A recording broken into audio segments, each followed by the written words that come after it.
On this cold Christmas night, let the candles burn low, and the world fall quiet. Beyond the drifting snow waits a tale of ghosts, memories, and the gentle warmth that can melt even the hardest heart. This is A Christmas Carol by Charles Dickens. Preface. I have endeavored in this ghostly little book to raise the ghost of an idea which shall not put my readers out of humor with themselves, with each other, with the season, or with me. May it haunt their houses pleasantly, and no one wish to lay it. Their faithful friend and servant, C.D. December 1843. Stave 1. Marley's Ghost. Marley was dead, to begin with. There is no doubt whatever about that.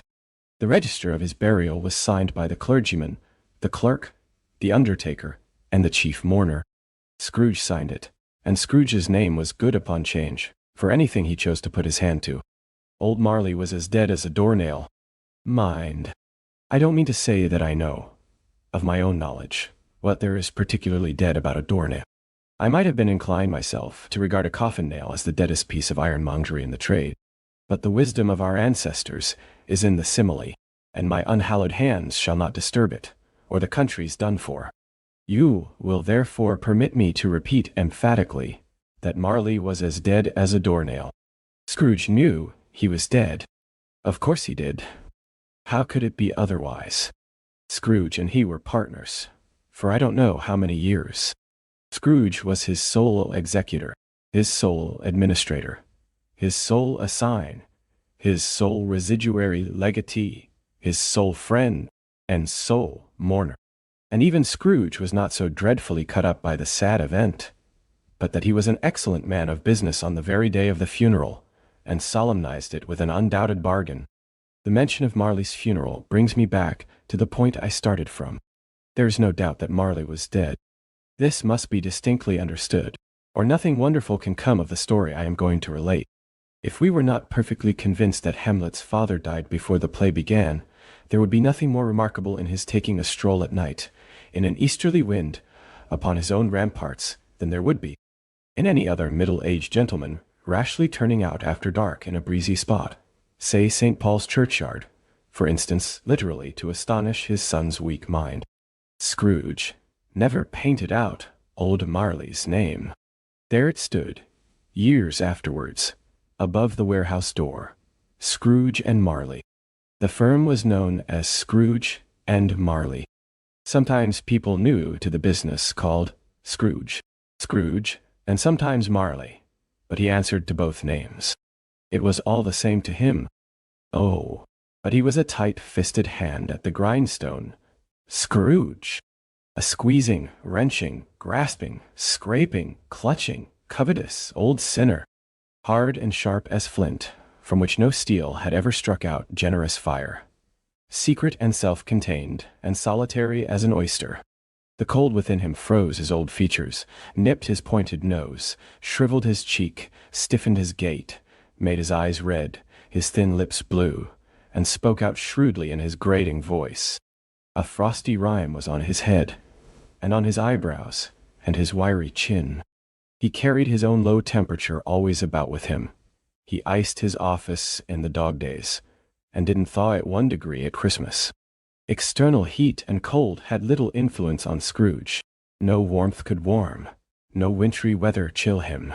No wind that blew was bitterer than he, no falling snow was more intent upon its purpose, no pelting rain less open to entreaty. Foul weather didn't know where to have him. The heaviest rain, and snow, and hail, and sleet, could boast of the advantage over him in only one respect. They often came down handsomely, and Scrooge never did. Nobody ever stopped him in the street to say, with gladsome looks, "My dear Scrooge, how are you? When will you come to see me?" No beggars implored him to bestow a trifle. No children asked him what it was o'clock. No man or woman ever once in all his life inquired the way to such and such a place of Scrooge. Even the blind men's dogs appeared to know him, and when they saw him coming on, would tug their owners into doorways and up courts, and then would wag their tails as though they said, "No eye at all is better than an evil eye, dark master." But what did Scrooge care? It was the very thing he liked. To edge his way along the crowded paths of life, warning all human sympathy to keep its distance, was what the knowing ones call nuts to Scrooge. Once upon a time of all the good days in the year, on Christmas Eve old Scrooge sat busy in his counting house. It was cold, bleak, biting weather, foggy withal, and he could hear the people in the court outside go wheezing up and down, beating their hands upon their breasts and stamping their feet upon the pavement stones to warm them. The city clocks had only just gone 3, but it was quite dark already. It had not been light all day, and candles were flaring in the windows of the neighboring offices like ruddy smears upon the palpable brown air. The fog came pouring in at every chink and keyhole, and was so dense without that although the court was of the narrowest, the houses opposite were mere phantoms. To see the dingy cloud come drooping down, obscuring everything, one might have thought that nature lived hard by, and was brewing on a large scale. The door of Scrooge's counting house was open, that he might keep his eye upon his clerk, who in a dismal little cell beyond, a sort of tank, was copying letters. Scrooge had a very small fire, but the clerk's fire was so very much smaller that it looked like one coal. But he couldn't replenish it, for Scrooge kept the coal box in his own room. And so surely as the clerk came in with the shovel, the master predicted that it would be necessary for them to part. Wherefore the clerk put on his white comforter and tried to warm himself at the candle, in which effort, not being a man of a strong imagination, he failed. "A Merry Christmas, Uncle! God save you!" cried a cheerful voice. It was the voice of Scrooge's nephew, who came upon him so quickly that this was the first intimation he had of his approach. "Bah!" said Scrooge. "Humbug!" He had so heated himself with rapid walking in the fog and frost, this nephew of Scrooge's, that he was all in a glow. His face was ruddy and handsome, his eyes sparkled, and his breath smoked again. "Christmas a humbug, Uncle," said Scrooge's nephew. "You don't mean that, I am sure." "I do," said Scrooge. "Merry Christmas." "What right have you to be merry? What reason have you to be merry? You're poor enough." "Come then," returned the nephew gaily. "What right have you to be dismal? What reason have you to be morose? You're rich enough." Scrooge, having no better answer ready on the spur of the moment, said, "Bah!" again, and followed it up with humbug. "Don't be cross, Uncle," said the nephew. "What else can I be," returned the uncle, "when I live in such a world of fools as this? Merry Christmas! Out upon Merry Christmas! What's Christmas time to you but a time for paying bills without money, a time for finding yourself a year older, but not an hour richer, a time for balancing your books, and having every item in 'em through a round dozen of months presented dead against you?" "If I could work my will," said Scrooge indignantly, "every idiot who goes about with Merry Christmas on his lips should be boiled with his own pudding, and buried with a stake of holly through his heart. He should." "Uncle," pleaded the nephew. "Nephew," returned the uncle sternly, "keep Christmas in your own way, and let me keep it in mine." "Keep it," repeated Scrooge's nephew. "But you don't keep it." "Let me leave it alone then," said Scrooge. "Much good may it do you. Much good it has ever done you. There are many things from which I might have derived good, by which I have not profited, I dare say," returned the nephew. "Christmas, among the rest. But I'm sure I have always thought of Christmas time, when it has come round apart from the veneration due to its sacred name and origin, if anything belonging to it can be apart from that as a good time, a kind, forgiving, charitable, pleasant time, the only time I know of, in the long calendar of the year, when men and women seem by one consent to open their shut-up hearts freely, and to think of people below them as if they really were fellow passengers to the grave, and not another race of creatures bound on other journeys. And therefore, Uncle, though it has never put a scrap of gold or silver in my pocket, I believe that it has done me good, and will do me good, and I say, God bless it." The clerk in the tank involuntarily applauded. Becoming immediately sensible of the impropriety, he poked the fire and extinguished the last frail spark forever. "Let me hear another sound from you," said Scrooge, "and you'll keep your Christmas by losing your situation. You're quite a powerful speaker, sir," he added, turning to his nephew. "I wonder you don't go into Parliament. Don't be angry, uncle. Come, dine with us tomorrow." Scrooge said that he would see him. Yes, indeed, he did. He went the whole length of the expression, and said that he would see him in that extremity first. "But why?" cried Scrooge's nephew. "Why? Why did you get married?" said Scrooge. "Because I fell in love." "Because you fell in love," growled Scrooge, as if that were the only one thing in the world more ridiculous than a Merry Christmas. "Good afternoon." "Nay, uncle, but you never came to see me before that happened." "Why give it as a reason for not coming now?" "Good afternoon," said Scrooge. "I want nothing from you. I ask nothing of you. Why cannot we be friends?" "Good afternoon," said Scrooge. "I'm sorry, with all my heart, to find you so resolute. We have never had any quarrel to which I have been a party. But I have made the trial in homage to Christmas, and I'll keep my Christmas humor to the last. So, a Merry Christmas, uncle." "Good afternoon," said Scrooge. "And a Happy New Year." "Good afternoon," said Scrooge. His nephew left the room without an angry word, notwithstanding. He stopped at the outer door to bestow the greetings of the season on the clerk, who, cold as he was warmer than Scrooge, for he returned them cordially. "There's another fellow," muttered Scrooge, who overheard him, "my clerk, with 15 shillings a week, and a wife and family, talking about a Merry Christmas. I'll retire to Bedlam." This lunatic, in letting Scrooge's nephew out, had let 2 other people in. They were portly gentlemen, pleasant to behold, and now stood, with their hats off, in Scrooge's office. They had books and papers in their hands, and bowed to him. "Scrooge and Marley's, I believe," said one of the gentlemen, referring to his list. "Have I the pleasure of addressing Mr. Scrooge, or Mr. Marley?" "Mr. Marley has been dead these 7 years," Scrooge replied. "He died 7 years ago, this very night. We have no doubt his liberality is well represented by his surviving partner," said the gentleman, presenting his credentials. It certainly was, for they had been 2 kindred spirits. At the ominous word liberality, Scrooge frowned, and shook his head, and handed the credentials back.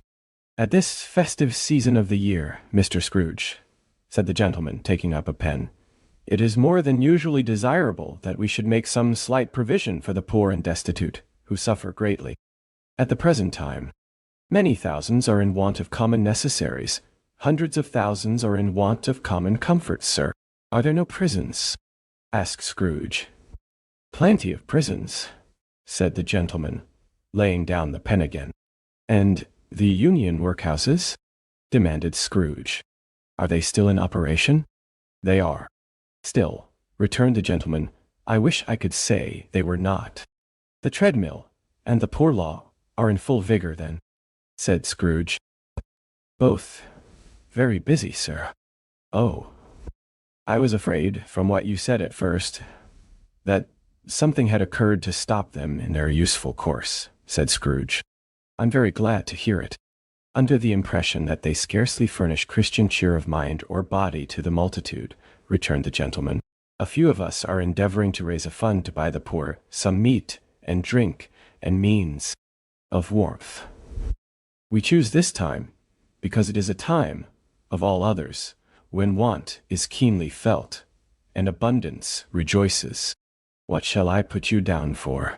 "Nothing," Scrooge replied. "You wish to be anonymous." "I wish to be left alone," said Scrooge. "Since you ask me what I wish, gentlemen, that is my answer. I don't make merry myself at Christmas, and I can't afford to make idle people merry. I help to support the establishments I have mentioned. They cost enough, and those who are badly off must go there. Many can't go there, and many would rather die." "If they would rather die," said Scrooge, "they had better do it, and decrease the surplus population. Besides, excuse me, I don't know that." "But you might know it," observed the gentleman. "It's not my business," Scrooge returned. It's enough for a man to understand his own business, and not to interfere with other people's. Mine occupies me constantly. Good afternoon, gentlemen. Seeing clearly that it would be useless to pursue their point, the gentleman withdrew. Scrooge resumed his labors with an improved opinion of himself, and in a more facetious temper than was usual with him. Meanwhile the fog and darkness thickened so that people ran about with flaring links, proffering their services to go before horses in carriages and conduct them on their way. The ancient tower of a church, whose gruff old bell was always peeping slyly down at Scrooge out of a Gothic window in the wall, became invisible, and struck the hours and quarters in the clouds, with tremulous vibrations afterwards, as if its teeth were chattering in its frozen head up there. The cold became intense. In the main street, at the corner of the court, some laborers were repairing the gas pipes, and had lighted a great fire in a brazier, round which a party of ragged men and boys were gathered, warming their hands, and winking their eyes before the blaze in rapture. The water plug being left in solitude, its overflowing sullenly congealed, and turned to misanthropic ice. The brightness of the shops, where holly sprigs and berries crackled in the lamp heat of the windows, made pale faces ruddy as they passed. Poulterers' and grocers' trades became a splendid joke, a glorious pageant, with which it was next to impossible to believe that such dull principles as bargain and sale had anything to do. The Lord Mayor, in the stronghold of the mighty mansion house, gave orders to his 50 cooks and butlers to keep Christmas as a Lord Mayor's household should, and even the little tailor, whom he had fined 5 shillings on the previous Monday for being drunk and bloodthirsty in the streets, stirred up tomorrow's pudding in his garret, while his lean wife and the baby sallied out to buy the beef. Foggier yet, and colder. Piercing, searching, biting cold. If the good St. Dunstan had but nipped the evil spirit's nose with a touch of such weather as that, instead of using his familiar weapons, then indeed he would have roared to lusty purpose. The owner of one scant young nose, gnawed and mumbled by the hungry cold, as bones are gnawed by dogs, stooped down at Scrooge's keyhole to regale him with a Christmas carol. But at the first sound of God bless you, merry gentlemen, may nothing you dismay, Scrooge seized the ruler with such energy of action that the singer fled in terror, leaving the keyhole to the fog and even more congenial frost. At length, the hour of shutting up the counting-house arrived. With an ill will, Scrooge dismounted from his stool, and tacitly admitted the fact to the expectant clerk in the tank, who instantly snuffed his candle out and put on his hat. "You'll want all day tomorrow, I suppose?" said Scrooge. "If quite convenient, sir." "It's not convenient," said Scrooge, "and it's not fair. If I was to stop half a crown for it, you'd think yourself ill-used, I'll be bound?" The clerk smiled faintly. "And yet," said Scrooge, "you don't think me ill-used when I pay a day's wages for no work." The clerk observed that it was only once a year. A poor excuse for picking a man's pocket every 25th of December, said Scrooge, buttoning his greatcoat to the chin. "But I suppose you must have the whole day. Be here all the earlier next morning." The clerk promised that he would, and Scrooge walked out with a growl. The office was closed in a twinkling, and the clerk, with the long ends of his white comforter dangling below his waist, for he boasted no great coat, went down a slide on Cornhill, at the end of a lane of boys, 20 times, in honor of its being Christmas Eve, and then ran home to Camden Town as hard as he could pelt, to play at blindman's buff. Scrooge took his melancholy dinner in his usual melancholy tavern, and having read all the newspapers, and beguiled the rest of the evening with his banker's book, went home to bed. He lived in chambers which had once belonged to his deceased partner. They were a gloomy suite of rooms, in a lowering pile of building up a yard, where it had so little business to be, that one could scarcely help fancying it must have run there when it was a young house, playing at hide and seek with other houses, and forgotten the way out again. It was old enough now, and dreary enough, for nobody lived in it but Scrooge, the other rooms being all let out as offices. The yard was so dark that even Scrooge, who knew its every stone, was fain to grope with his hands. The fog and frost so hung about the black old gateway of the house that it seemed as if the genius of the weather sat in mournful meditation on the threshold. Now, it is a fact that there was nothing at all particular about the knocker on the door, except that it was very large. It is also a fact that Scrooge had seen it night and morning, during his whole residence in that place. Also that Scrooge had as little of what is called fancy about him as any man in the city of London, even including, which is a bold word, the corporation, aldermen, and livery. Let it also be borne in mind that Scrooge had not bestowed one thought on Marley, since his last mention of his 7 years dead partner that afternoon. And then let any man explain to me, if he can, how it happened that Scrooge, having his key in the lock of the door, saw in the knocker, without its undergoing any intermediate process of change, not a knocker, but Marley's face. Marley's face. It was not an impenetrable shadow as the other objects in the yard were, but had a dismal light about it, like a bad lobster in a dark cellar. It was not angry or ferocious, but looked at Scrooge as Marley used to look, with ghostly spectacles turned up on its ghostly forehead. The hair was curiously stirred, as if by breath or hot air, and though the eyes were wide open, they were perfectly motionless. That, and its livid color, made it horrible, but its horror seemed to be in spite of the face and beyond its control, rather than a part of its own expression. As Scrooge looked fixedly at this phenomenon, it was a knocker again. To say that he was not startled, or that his blood was not conscious of a terrible sensation to which it had been a stranger from infancy, would be untrue. But he put his hand upon the key he had relinquished, turned it sturdily, walked in, and lighted his candle. He did pause, with a moment's irresolution, before he shut the door, and he did look cautiously behind it first, as if he half expected to be terrified with the sight of Marley's pigtail sticking out into the hall. But there was nothing on the back of the door, except the screws and nuts that held the knocker on, so he said "Pooh, pooh," and closed it with a bang.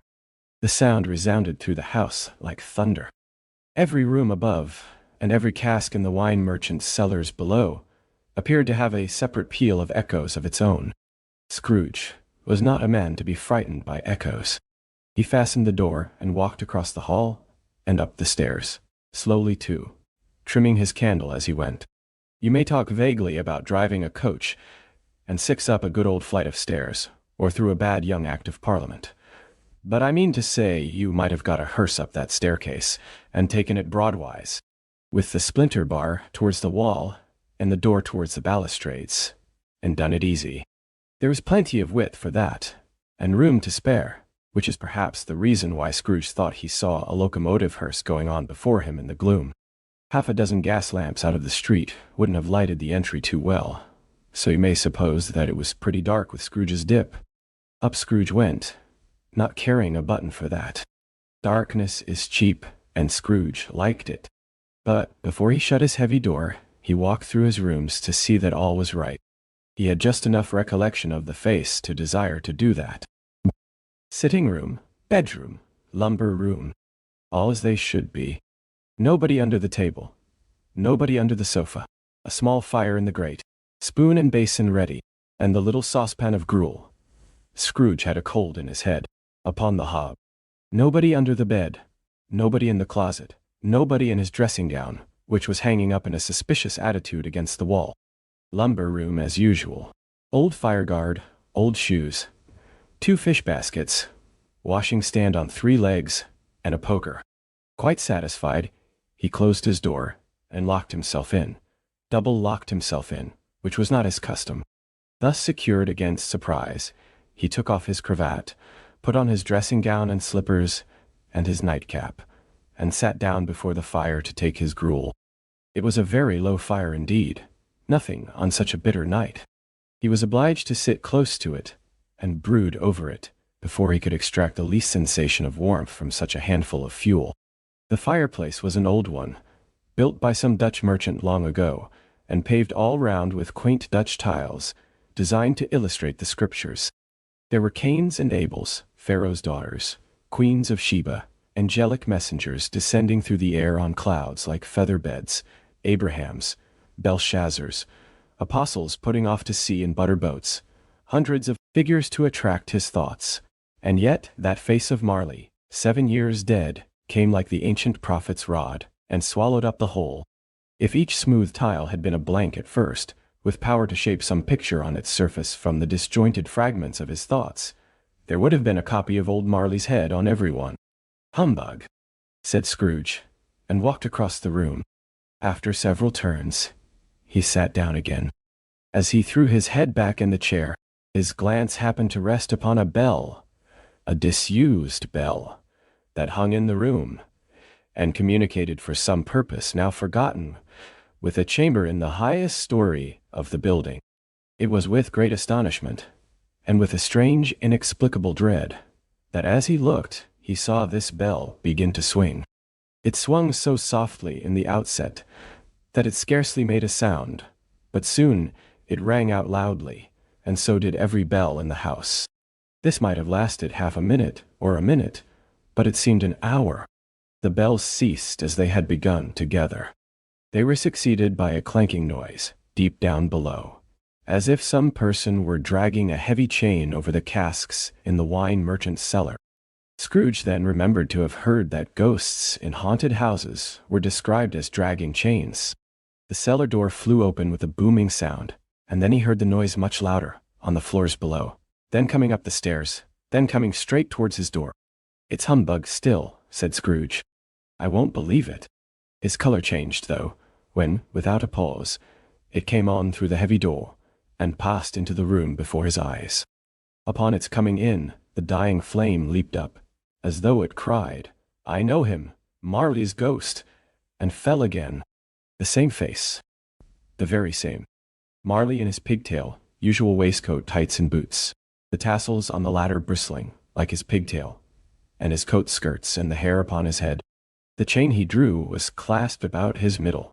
It was long, and wound about him like a tail, and it was made, for Scrooge observed it closely, of cash boxes, keys, padlocks, ledgers, deeds, and heavy purses wrought in steel. His body was transparent, so that Scrooge, observing him, and looking through his waistcoat, could see the 2 buttons on his coat behind. Scrooge had often heard it said that Marley had no bowels, but he had never believed it until now. No, nor did he believe it even now, though he looked the phantom through and through, and saw it standing before him, though he felt the chilling influence of its death-cold eyes, and marked the very texture of the folded kerchief bound about its head and chin, which wrapper he had not observed before. He was still incredulous, and fought against his senses. "How now?" said Scrooge, caustic and cold as ever. "What do you want with me?" "Much." Marley's voice, no doubt about it. "Who are you?" "Ask me who I was." "Who were you then?" said Scrooge, raising his voice. "You're particular. For a shade." He was going to say, "to a shade," but substituted this, as more appropriate. "In life, I was your partner, Jacob Marley." Can you sit down?" asked Scrooge, looking doubtfully at him. "I can." "Do it, then." Scrooge asked the question, because he didn't know whether a ghost so transparent might find himself in a condition to take a chair, and felt that in the event of its being impossible, it might involve the necessity of an embarrassing explanation. But the ghost sat down on the opposite side of the fireplace, as if he were quite used to it. "You don't believe in me," observed the ghost. "I don't," said Scrooge. "What evidence would you have of my reality beyond that of your senses?" "I don't know," said Scrooge. "Why do you doubt your senses?" "Because," said Scrooge, "a little thing affects them. A slight disorder of the stomach makes them cheats. You may be an undigested bit of beef, a blot of mustard, a crumb of cheese, a fragment of an underdone potato. There's more of gravy than of grave about you, whatever you are." Scrooge was not much in the habit of cracking jokes, nor did he feel, in his heart, by any means waggish then. The truth is, that he tried to be smart, as a means of distracting his own attention, and keeping down his terror, for the spectre's voice disturbed the very marrow in his bones. To sit, staring at those fixed glazed eyes, in silence for a moment, would play, Scrooge felt, the very deuce with him. There was something very awful, too, in the spectre's being provided with an infernal atmosphere of its own. Scrooge could not feel it himself, but this was clearly the case. For though the ghost sat perfectly motionless, its hair and skirts and tassels were still agitated as by the hot vapor from an oven. "You see this toothpick?" said Scrooge, returning quickly to the charge, for the reason just assigned, and wishing, though it were only for a second, to divert the vision's stony gaze from himself. "I do," replied the ghost. "You are not looking at it," said Scrooge. "But I see it," said the ghost, notwithstanding. "Well," returned Scrooge, "I have but to swallow this, and be for the rest of my days persecuted by a legion of goblins, all of my own creation. Humbug, I tell you. Humbug." At this the spirit raised a frightful cry, and shook its chain with such a dismal and appalling noise, that Scrooge held on tight to his chair, to save himself from falling in a swoon. But how much greater was his horror, when the phantom, taking off the bandage round its head, as if it were too warm to wear indoors, its lower jaw dropped down upon its breast. Scrooge fell upon his knees, and clasped his hands before his face. "Mercy," he said. "Dreadful apparition, why do you trouble me?" "Man of the worldly mind," replied the ghost, "do you believe in me or not?" "I do," said Scrooge. "I must. But why do spirits walk the earth, and why do they come to me?" "It is required of every man," the ghost returned, "that the spirit within him should walk abroad among his fellowmen, and travel far and wide, and if that spirit goes not forth in life, it is condemned to do so after death. It is doomed to wander through the world. Oh, woe is me! And witness what it cannot share, but might have shared on earth, and turned to happiness." Again the spectre raised a cry, and shook its chain and wrung its shadowy hands. "You are fettered," said Scrooge, trembling. "Tell me why." "I wear the chain I forged in life," replied the ghost. "I made it link by link and yard by yard. I girded it on of my own free will, and of my own free will I wore it. Is its pattern strange to you?" Scrooge trembled more and more. "Or would you know," pursued the ghost, "the weight and length of the strong coil you bear yourself? It was full as heavy, and as long as this, 7 Christmas Eves ago. You have labored on it since. It is a ponderous chain." Scrooge glanced about him on the floor, in the expectation of finding himself surrounded by some 50 or 60 fathoms of iron cable. But he could see nothing. "Jacob," he said, imploringly. "Old Jacob Marley, tell me more. Speak comfort to me, Jacob." "I have none to give," the ghost replied. "It comes from other regions, Ebenezer Scrooge, and is conveyed by other ministers to other kinds of men. Nor can I tell you what I would. A very little more is all permitted to me. I cannot rest, I cannot stay, I cannot linger anywhere. My spirit never walked beyond our counting-house, mark me. In life my spirit never roved beyond the narrow limits of our money-changing hole, and weary journeys lie before me." It was a habit with Scrooge, whenever he became thoughtful, to put his hands in his breeches pockets. Pondering on what the ghost had said, he did so now, but without lifting up his eyes or getting off his knees. "You must have been very slow about it, Jacob," Scrooge observed in a businesslike manner, though with humility and deference. "Slow," the ghost repeated. 7 years dead," mused Scrooge, "and traveling all the time." "The whole time," said the ghost. "No rest, no peace. Incessant torture of remorse." "You travel fast," said Scrooge. "On the wings of the wind," replied the ghost. "You might have got over a great quantity of ground in 7 years," said Scrooge. The ghost, on hearing this, set up another cry, and clanked its chain so hideously in the dead silence of the night, that the ward would have been justified in indicting it for a nuisance. "Oh, captive, bound, and double-ironed," cried the phantom, "not to know that ages of incessant labor by immortal creatures, for this earth must pass into eternity before the good of which it is susceptible is all developed. Not to know that any Christian spirit working kindly in its little sphere, whatever it may be, will find its mortal life too short for its vast means of usefulness. Not to know that no space of regret to make amends for one life's opportunity, misused. Yet, such was I. Oh, such was I. But you were always a good man of business, Jacob, faltered Scrooge, who now began to apply this to himself. Business, cried the ghost, wringing its hands again. Mankind was my business. The common welfare was my business. Charity, mercy, forbearance, and benevolence were all my business. The dealings of my trade were but a drop of water in the comprehensive ocean of my business. It held up its chain at arm's length, as if that were the cause of all its unavailing grief, and flung it heavily upon the ground again. At this time of the rolling year, the spectre said, I suffer most.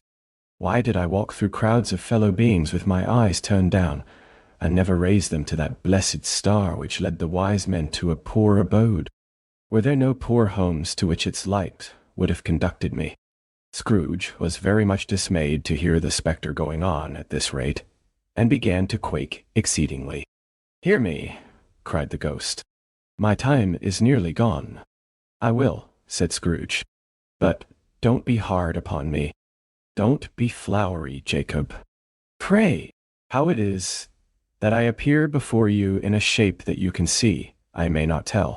I have sat invisible beside you many and many a day. It was not an agreeable idea. Scrooge shivered and wiped the perspiration from his brow. That is no light part of my penance, pursued the ghost. I am here tonight to warn you that you have yet a chance and hope of escaping my fate, a chance and hope of my procuring Ebenezer. You were always a good friend to me, said Scrooge. Thank ye. You will be haunted, resumed the ghost, by 3 spirits. Scrooge's countenance fell almost as low as the ghost's had done. Is that the chance and hope you mentioned, Jacob? He demanded, in a faltering voice. It is. I think I'd rather not, said Scrooge. Without their visits, said the ghost, you cannot hope to shun the path I tread. Expect the first tomorrow, when the bell tolls 1. Couldn't I take 'em all at once, and have it over, Jacob? Hinted Scrooge. Expect the second on the next night at the same hour. The third upon the next night when the last stroke of 12 has ceased to vibrate. Look to see me no more, and look that, for your own sake, you remember what has passed between us. When it had said these words, the spectre took its wrapper from the table, and bound it round its head, as before. Scrooge knew this, by the smart sound its teeth made, when the jaws were brought together by the bandage. He ventured to raise his eyes again, and found his supernatural visitor confronting him in an erect attitude, with its chain wound over and about its arm.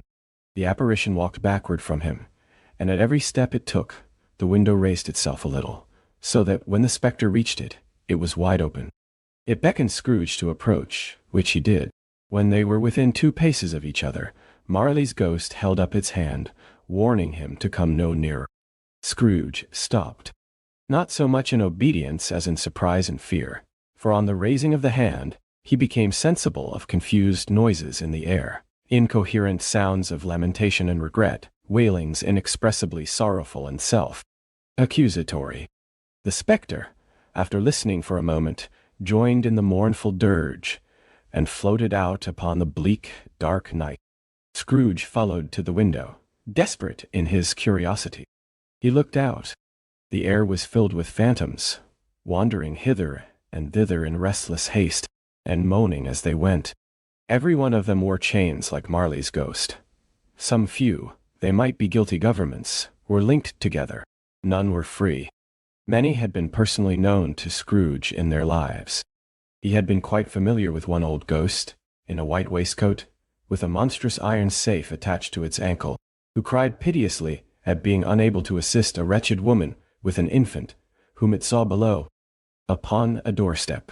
The misery with them all was, clearly, that they sought to interfere, for good, in human matters, and had lost the power forever. Whether these creatures faded into mist, or mist enshrouded them, he could not tell.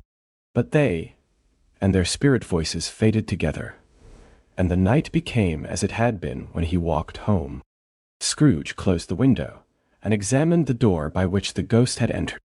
It was double-locked, as he had locked it with his own hands, and the bolts were undisturbed. He tried to say, "Humbug," but stopped at the first syllable.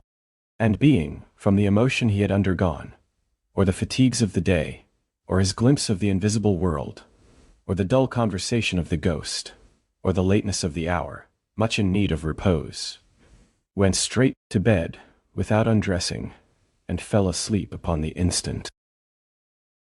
Stave 2. The first of the three spirits.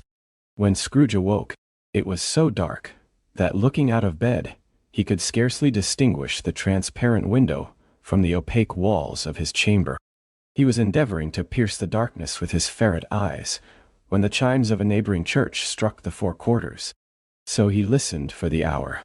To his great astonishment, the heavy bell went on from 6 to 7, and from 7 to 8, and regularly up to 12, then stopped. 12. It was past 2 when he went to bed. The clock was wrong. An icicle must have got into the works. 12. He touched the spring of his repeater to correct this most preposterous clock. Its rapid little pulse beat 12, and stopped. "Why, it isn't possible," said Scrooge, "that I can have slept through a whole day and far into another night. It isn't possible that anything has happened to the sun, and this is 12 at noon." The idea being an alarming one, he scrambled out of bed and groped his way to the window. He was obliged to rub the frost off with the sleeve of his dressing gown before he could see anything, and could see very little then. All he could make out was that it was still very foggy and extremely cold, and that there was no noise of people running to and fro, and making a great stir, as there unquestionably would have been if night had beaten off bright day and taken possession of the world. This was a great relief, because 3 days after sight of this first of exchange paid to Mr. Ebenezer Scrooge or his order, and so forth, would have become a mere United States security if there were no days to count by.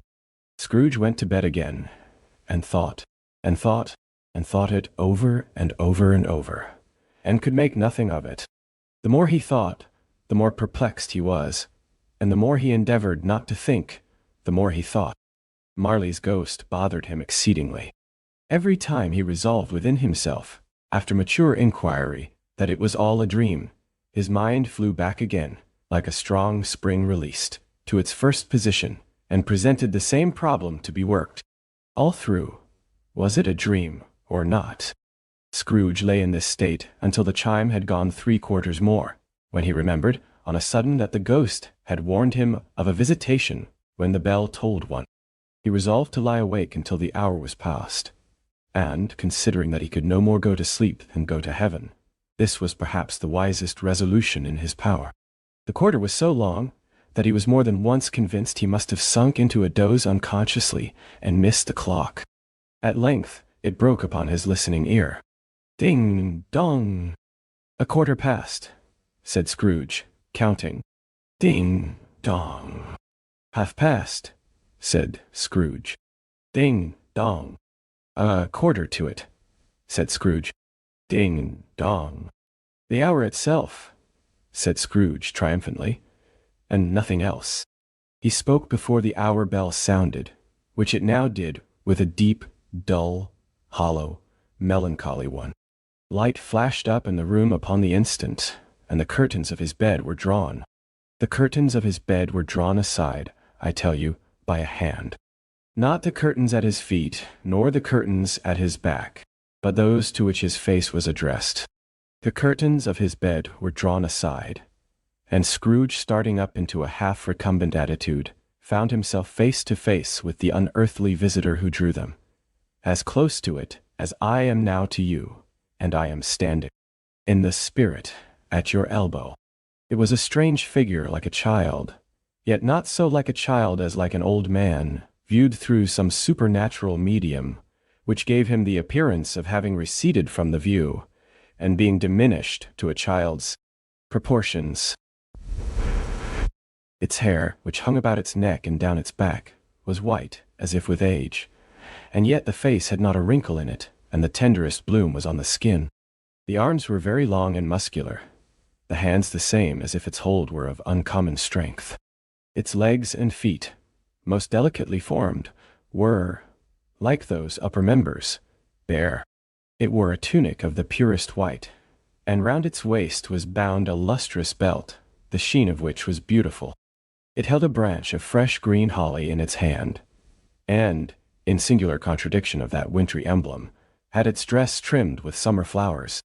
But the strangest thing about it was, that from the crown of its head there sprung a bright, clear jet of light, by which all this was visible, and which was doubtless the occasion of its using, in its duller moments, a great extinguisher for a cap, which it now held under its arm.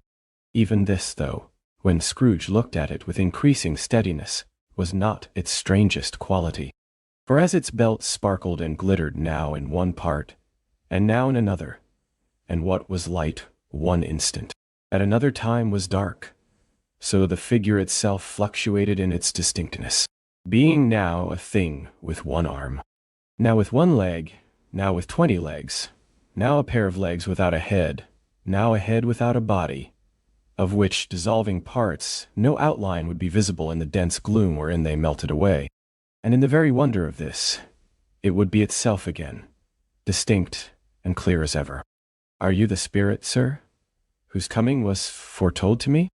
asked Scrooge. "I am." The voice was soft and gentle, singularly low, as if instead of being so close beside him, it were at a distance. "Who and what are you?" Scrooge demanded. "I am the ghost of Christmas past." "Long past?" inquired Scrooge, observant of its dwarfish stature. "No, your past." Perhaps Scrooge could not have told anybody why, if anybody could have asked him, but he had a special desire to see the spirit in his cap, and begged him to be covered. "What?" exclaimed the ghost. "Would you so soon put out with worldly hands the light I give? Is it not enough that you are one of those whose passions made this cap, and force me through whole trains of years to wear it low upon my brow?" Scrooge reverently disclaimed all intention to offend, or any knowledge of having wilfully bonneted the spirit at any period of his life. He then made bold to inquire what business brought him there. "Your welfare," said the ghost. Scrooge expressed himself much obliged, but could not help thinking that a night of unbroken rest would have been more conducive to that end. The spirit must have heard him thinking, for it said immediately, "Your reclamation, then. Take heed." It put out its strong hand as it spoke, and clasped him gently by the arm. "Rise, and walk with me." It would have been in vain for Scrooge to plead that the weather and the hour were not adapted to pedestrian purposes, that bed was warm, and the thermometer a long way below freezing, that he was clad but lightly in his slippers, dressing gown and nightcap, and that he had a cold upon him at that time. The grasp, though gentle as a woman's hand, was not to be resisted. He rose, but finding that the spirit made towards the window, clasped his robe in supplication. "I am a mortal Scrooge," remonstrated, "and liable to fall."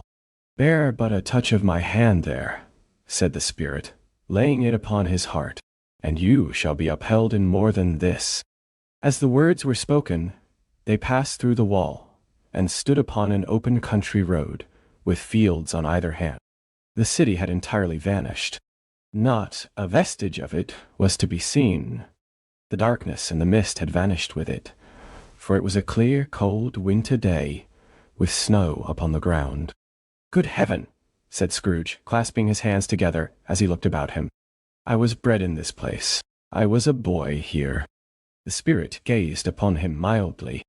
Its gentle touch, though it had been light and instantaneous, appeared still present to the old man's sense of feeling. He was conscious of 1,000 odors floating in the air, each one connected with 1,000 thoughts, and hopes and joys, and cares long, long forgotten. "Your lip is trembling," said the ghost. "And what is that upon your cheek?" Scrooge muttered, with an unusual catching in his voice, that it was a pimple, and begged the ghost to lead him where he would. "You recollect the way?" inquired the spirit. "Remember it," cried Scrooge with fervor. "I could walk it blindfold." strange to have forgotten it for so many years," observed the ghost. "Let us go on." They walked along the road, Scrooge recognizing every gate and post and tree, until a little market town appeared in the distance, with its bridge, its church, and winding river.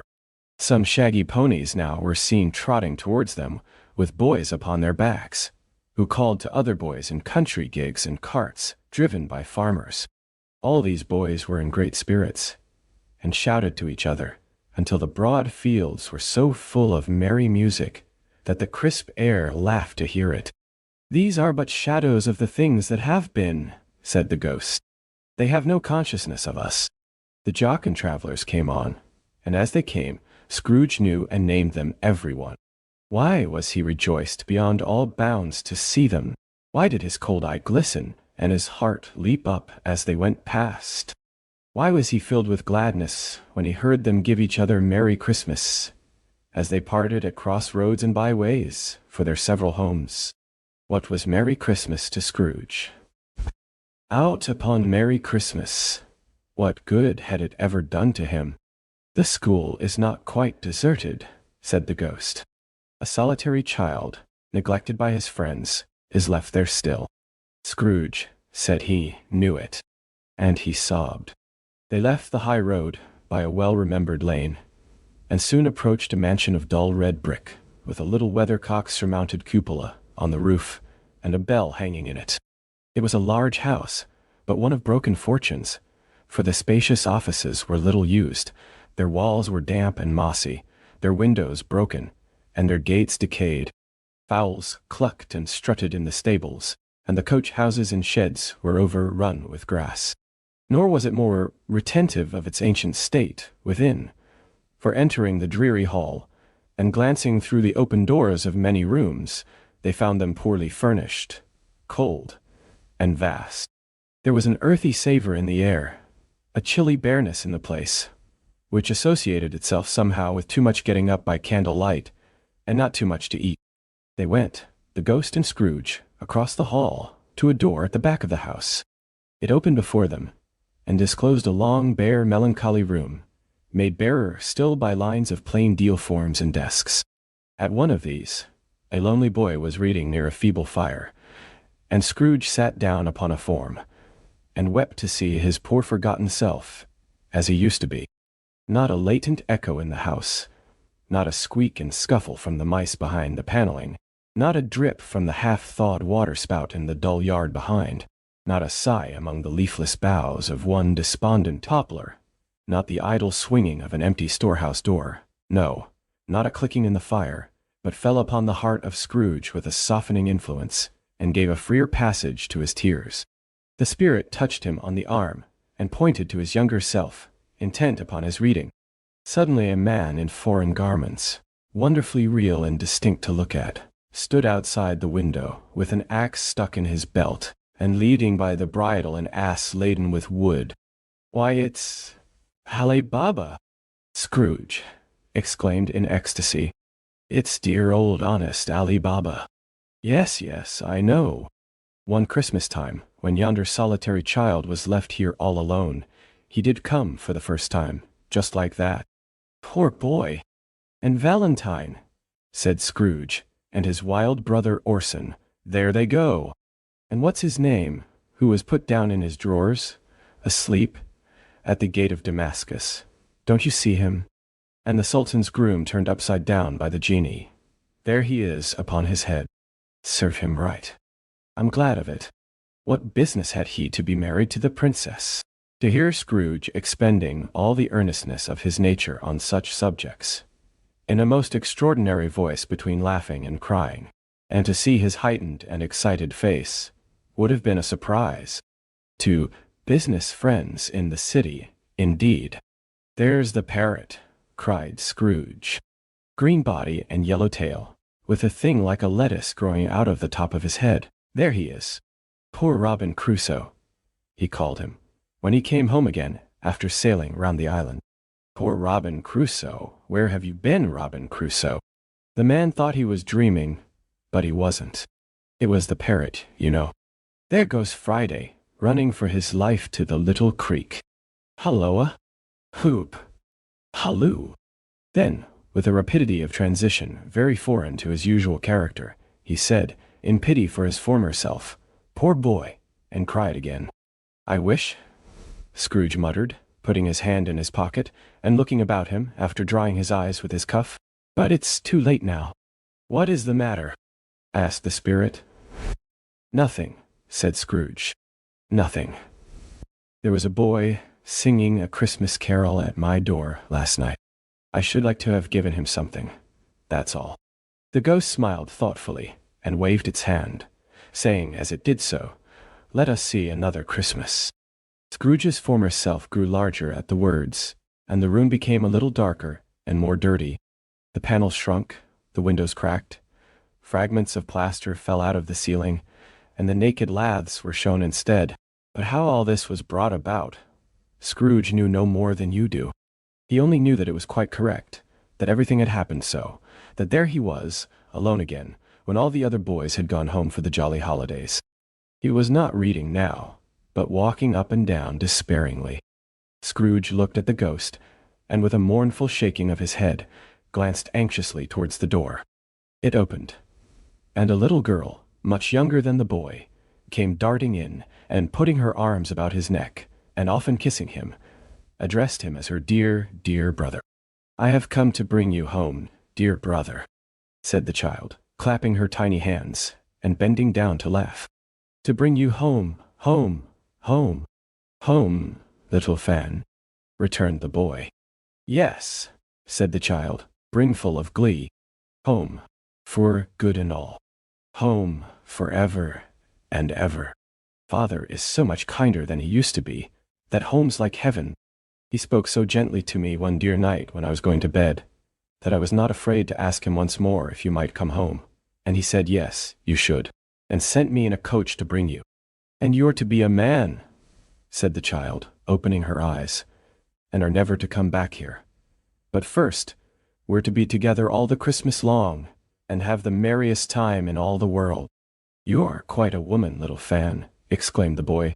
She clapped her hands and laughed, and tried to touch his head, but being too little, laughed again, and stood on tiptoe to embrace him. Then she began to drag him, in her childish eagerness, towards the door, and he, nothing loath to go, accompanied her. A terrible voice in the hall cried, "Bring down Master Scrooge's box. There!" And in the hall appeared the schoolmaster himself, who glared on Master Scrooge with a ferocious condescension, and threw him into a dreadful state of mind by shaking hands with him. He then conveyed him and his sister into the veriest old well of a shivering best parlor that ever was seen, where the maps upon the wall, and the celestial and terrestrial globes in the windows, were waxy with cold. Here he produced a decanter of curiously light wine, and a block of curiously heavy cake, and administered installments of those dainties to the young people, at the same time sending out a meager servant to offer a glass of something to the postboy, who answered that he thanked the gentleman, but if it was the same tap as he had tasted before, he had rather not. Master Scrooge's trunk being by this time tied on to the top of the chaise, the children bade the schoolmaster good-bye right willingly, and getting into it, drove gaily down the garden sweep, the quick wheels dashing the hoar frost and snow from off the dark leaves of the evergreens like spray. "Always a delicate creature whom a breath might have withered," said the ghost. "But she had a large heart." "So she had," cried Scrooge. "You're right. I will not gainsay it, spirit. God forbid." "She died a woman," said the ghost, "and had, as I think, children." "One child," Scrooge returned. "True," said the ghost. "Your nephew?" Scrooge seemed uneasy in his mind, and answered briefly, "Yes." Although they had but that moment left the school behind them, they were now in the busy thoroughfares of a city, where shadowy passengers passed and repassed, where shadowy carts and coaches battled for the way, and the strife and tumult of a real city were. It was made plain enough by the dressing of the shops, that here too it was Christmas time again, but it was evening, and the streets were lighted up. The ghost stopped at a certain warehouse door, and asked Scrooge if he knew it. "Know it," said Scrooge. "Was I apprenticed here?" They went in. At sight of an old gentleman in a Welsh wig, sitting behind such a high desk that if he had been 2 inches taller, he must have knocked his head against the ceiling. Scrooge cried in great excitement, "Why, it's old Fezziwig! Bless his heart! It's Fezziwig alive again!" Old Fezziwig laid down his pen and looked up at the clock, which pointed to the hour of 7. He rubbed his hands, adjusted his capacious waistcoat, laughed all over himself from his shoes to his organ of benevolence, and called out in a comfortable, oily, rich, fat, jovial voice, "Yo-ho, there, Ebenezer." Dick, Scrooge's former self, now grown a young man, came briskly in, accompanied by his fellow prentice. "Dick Wilkins, to be sure," said Scrooge to the ghost. "Bless me, yes. There he is. He was very much attached to me, was Dick. Poor Dick! Dear, dear." "Yo-ho, my boys," said Fezziwig. "No more work tonight. Christmas Eve, Dick. Christmas, Ebenezer. Let's have the shutters up," cried old Fezziwig, with a sharp clap of his hands, before a man can say Jack Robinson. You wouldn't believe how those two fellows went at it. They charged into the street with the shutters. 1, 2, 3. Had 'em up in their places, 4, 5, 6 barred 'em, and pinned 'em 7, 8, 9, and came back before you could have got to 12, panting like race horses. "Hilly-ho!" cried old Fezziwig, skipping down from the high desk, with wonderful agility. "Clear away, my lads, and let's have lots of room here. Hilly-ho, Dick. Chirrup, Ebenezer. Clear away." There was nothing they wouldn't have cleared away, or couldn't have cleared away, with old Fezziwig looking on.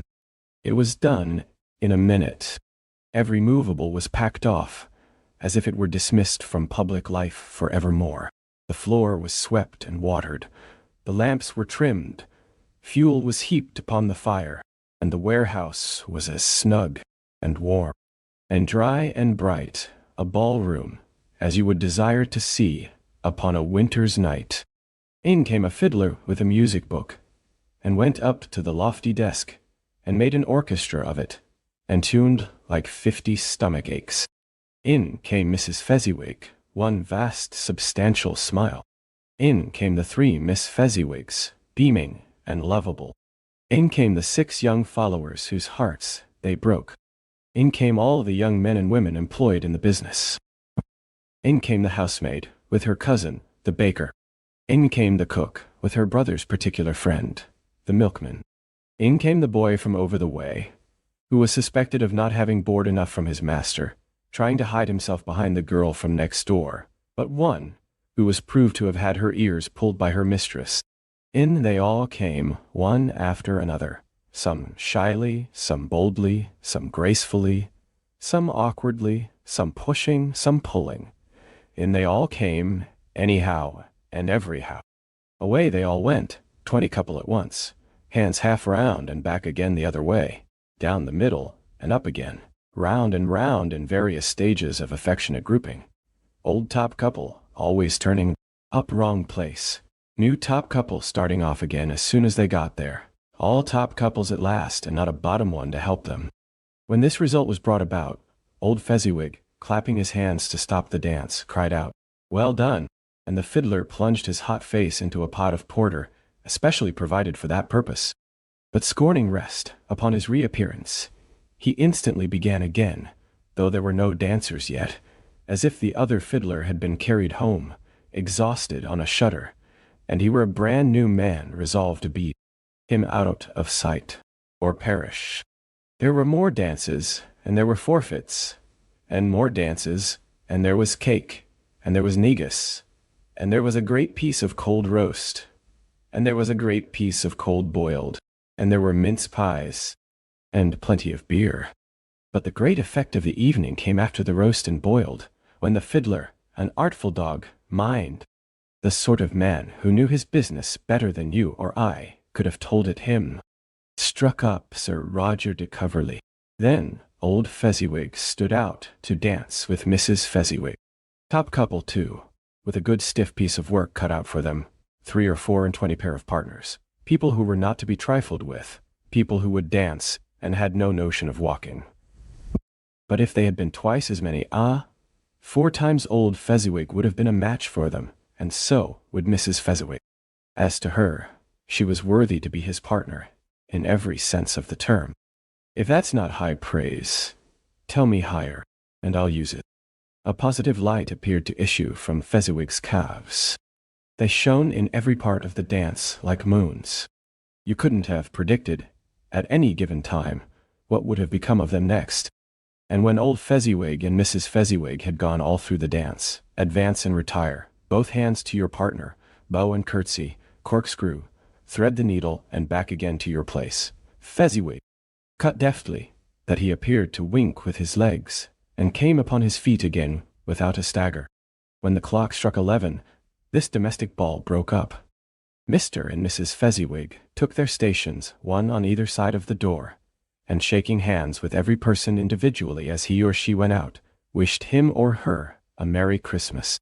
When everybody had retired but the 2 prentices, they did the same to them. And thus the cheerful voices died away, and the lads were left to their beds, which were under a counter in the back shop. During the whole of this time, Scrooge had acted like a man out of his wits. His heart and soul were in the scene, and with his former self. He corroborated everything, remembered everything, enjoyed everything, and underwent the strangest agitation. It was not until now, when the bright faces of his former self and Dick were turned from them, that he remembered the ghost, and became conscious that it was looking full upon him, while the light upon its head burnt. Very clear. A small matter, said the ghost, to make these silly folks so full of gratitude. Small, echoed Scrooge. The spirit signed to him to listen to the 2 apprentices, who were pouring out their hearts in praise of Fezziwig, and when he had done so, said, "Why? Is it not? He has spent but a few pounds of your mortal money, 3 or 4 perhaps. Is that so much that he deserves this praise?"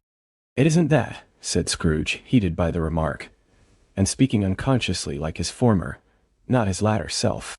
"It isn't that, spirit. He has the power to render us happy or unhappy, to make our service light or burdensome, a pleasure or a toil. Say that his power lies in words and looks, in things so slight and insignificant that it is impossible to add and count 'em up. What then? The happiness he gives is quite as great as if it cost a fortune." He felt the spirit's glance and stopped. "What is the matter?" asked the ghost. "Nothing particular," said Scrooge. "Something, I think," the ghost insisted. "No," said Scrooge, "no.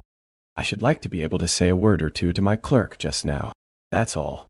His former self turned down the lamps as he gave utterance to the wish, and Scrooge and the ghost again stood side by side in the open air. "My time grows short," observed the spirit. "Quick." This was not addressed to Scrooge, or to anyone whom he could see, but it produced an immediate effect. For again, Scrooge saw himself. He was older now, a man in the prime of life. His face had not the harsh and rigid lines of later years, but it had begun to wear the signs of care and avarice. There was an eager, greedy, restless motion in the eye, which showed the passion that had taken root, and where the shadow of the growing tree would fall. He was not alone, but sat by the side of a fair young girl in a mourning dress, in whose eyes there were tears, which sparkled in the light that shone out of the ghost of Christmas past. "It matters little," she said softly. "To you, very little. Another idol has displaced me, and if it can cheer and comfort you in time to come, as I would have tried to do, I have no just cause to grieve." "What idol has displaced you?" he rejoined. "A golden one." "This is the even-handed dealing of the world," he said. "There is nothing on which it is so hard as poverty, and there is nothing it professes to condemn with such severity as the pursuit of wealth." "You fear the world too much," she answered gently. "All your other hopes have merged into the hope of being beyond the chance of its sordid reproach. I have seen your nobler aspirations fall off one by one, until the master passion, gain, engrosses you. Have I not?" "What, then?" he retorted. "Even if I have grown so much wiser, what then? I am not changed towards you." She shook her head. Am I? Our contract is an old one. It was made when we were both poor and content to be so, until, in good season, we could improve our worldly fortune by our patient industry. You are changed. When it was made, you were another man. I was a boy, he said impatiently. Your own feeling tells you that you were not what you are, she returned. I am. That which promised happiness when we were one in heart is fraught with misery now that we are two. How often, and how keenly I have thought of this, I will not say. It is enough that I have thought of it, and can release you. Have I ever sought release? In words? No, never. In what then? In a changed nature, in an altered spirit, in another atmosphere of life, another hope as its great end, in everything that made my love of any worth or value in your sight. If this had never been between us, said the girl, looking mildly, but with steadiness upon him, tell me, would you seek me out and try to win me now? Ah, no. He seemed to yield to the justice of this supposition, in spite of himself. But he said with a struggle, You think not. I would gladly think otherwise if I could, she answered. Heaven knows. When I have learned a truth like this, I know how strong and irresistible it must be. But if you were free today, tomorrow, yesterday, can even I believe that you would choose a dowerless girl, you who, in your very confidence with her, weigh everything by gain, or, choosing her, if for a moment you were false enough to your one guiding principle to do so, do I not know that your repentance and regret would surely follow? I do, and I release you, with a full heart, for the love of him you once were. He was about to speak, but with her head turned from him, she resumed. You may the memory of what is past makes me hope you will have pain in this, a very, very brief time, and you will dismiss the recollection of it, gladly, as an unprofitable dream, from which it happened well that you awoke. May you be happy in the life you have chosen. She left him, and they parted. Spirit, said Scrooge, show me no more. Conduct me home. Why do you delight to torture me? One shadow more, exclaimed the ghost. No more, cried Scrooge. No more. I don't wish to see it. Show me no more. But the relentless ghost pinioned him in both his arms, and forced him to observe what happened next. They were in another scene and place, a room, not very large or handsome, but full of comfort. Near to the winter fire sat a beautiful young girl, so like that last, that Scrooge believed it was the same, until he saw her, now a comely matron, sitting opposite her daughter. The noise in this room was perfectly tumultuous, for there were more children there than Scrooge in his agitated state of mind could count, and unlike the celebrated herd in the poem, they were not 40 children, conducting themselves like one, but every child was conducting itself like 40. The consequences were uproarious beyond belief, but no one seemed to care. On the contrary, the mother and daughter laughed heartily, and enjoyed it very much, and the latter, soon beginning to mingle in the sports, got pillaged by the young brigands most ruthlessly. What would I not have given to be one of them, though I never could have been so rude? No, no, I wouldn't for the wealth of all the world have crushed that braided hair, and torn it down, and for the precious little shoe, I wouldn't have plucked it off, God bless my soul, to save my life. As to measuring her waist in sport, as they did, bold young brood, I couldn't have done it. I should have expected my arm to have grown round it for a punishment, and never come straight again. And yet I should have dearly liked, I own, to have touched her lips, to have questioned her, that she might have opened them, to have looked upon the lashes of her downcast eyes, and never raised a blush, to have let loose waves of hair, an inch of which would be a keepsake beyond price. In short, I should have liked, I do confess, to have had the lightest license of a child, and yet to have been man enough to know its value. But now a knocking at the door was heard, and such a rush immediately ensued that she, with laughing face and plundered dress, was borne towards it, the center of a flushed and boisterous group, just in time to greet the father, who came home attended by a man laden with Christmas toys and presents. Then the shouting and the struggling, and the onslaught that was made on the defenseless porter. The scaling him with chairs for ladders to dive into his pockets, despoil him of brown paper parcels, hold on tight by his cravat, hug him round his neck, pommel his back, and kick his legs in irrepressible affection. The shouts of wonder and delight with which the development of every package was received. The terrible announcement that the baby had been taken in the act of putting a doll's frying pan into his mouth, and was more than suspected of having swallowed a fictitious turkey, glued on a wooden platter. The immense relief of finding this a false alarm. The joy, and gratitude, and ecstasy. They are all indescribable alike.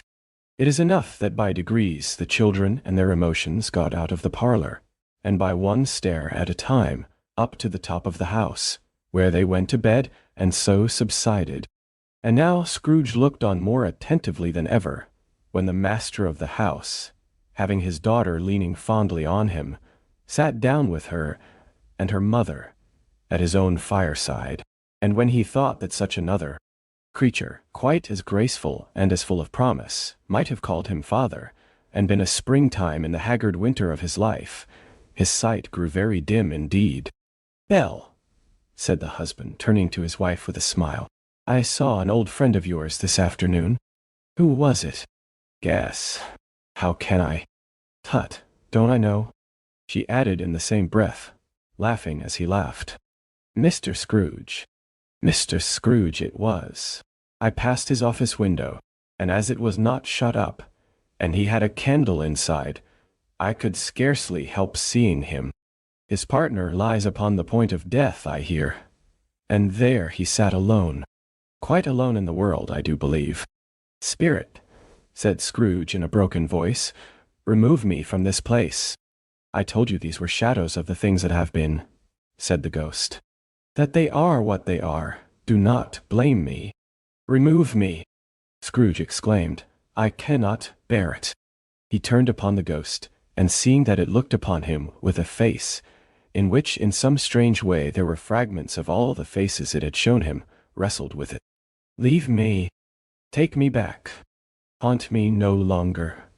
In the struggle, if that can be called a struggle, in which the ghost, with no visible resistance on its own part, was undisturbed by any effort of its adversary, Scrooge observed that its light was burning high and bright, and dimly connecting that with its influence over him, he seized the extinguisher cap, and by a sudden action pressed it down upon its head. The spirit dropped beneath it, so that the extinguisher covered its whole form. But though Scrooge pressed it down with all his force, he could not hide the light, which streamed from under it, in an unbroken flood upon the ground. He was conscious of being exhausted, and overcome by an irresistible drowsiness, and further, of being in his own bedroom. He gave the cap a parting squeeze, in which his hand relaxed, and had barely time to reel to bed before he sank into a heavy sleep. Stave 3. The second of the three spirits. Awaking in the middle of a prodigiously tough snore, and sitting up in bed to get his thoughts together, Scrooge had no occasion to be told that the bell was again upon the stroke of 1. He felt that he was restored to consciousness in the right nick of time, for the especial purpose of holding a conference with the second messenger dispatched to him through Jacob Marley's intervention. But finding that he turned uncomfortably cold when he began to wonder which of his curtains this new spectre would draw back, he put them every one aside with his own hands, and lying down again, established a sharp look out all round the bed, for he wished to challenge the spirit on the moment of its appearance, and did not wish to be taken by surprise, and made nervous. Gentlemen of the free and easy sort, who plume themselves on being acquainted with a move or two, and being usually equal to the time of day, express the wide range of their capacity for adventure by observing that they are good for anything from pitch and toss to manslaughter, between which opposite extremes, no doubt, there lies a tolerably wide and comprehensive range of subjects. Without venturing for Scrooge quite as heartily as this, I don't mind calling on you to believe that he was ready for a good broad field of strange appearances, and that nothing between a baby and rhinoceros would have astonished him very much. Now, being prepared for almost anything, he was not by any means prepared for nothing, and, consequently, when the bell struck one, and no shape appeared, he was taken with a violent fit of trembling. 5 minutes, 10 minutes, a quarter of an hour went by, yet nothing came. All this time, he lay upon his bed, the very core and center of a blaze of ruddy light which streamed upon it when the clock proclaimed the hour, and which, being only light, was more alarming than a dozen ghosts, as he was powerless to make out what it meant or would be at, and was sometimes apprehensive that he might be at that very moment an interesting case of spontaneous combustion, without having the consolation of knowing it. At last, however, he began to think as you or I would have thought at first, for it is always the person not in the predicament who knows what ought to have been done in it, and would unquestionably have done it too at last, I say. He began to think that the source and secret of this ghostly light might be in the adjoining room, from whence, on further tracing it, it seemed to shine. This idea taking full possession of his mind, he got up softly and shuffled in his slippers to the door. The moment Scrooge's hand was on the lock, a strange voice called him by his name, and bade him enter. He obeyed. It was his own room. There was no doubt about that.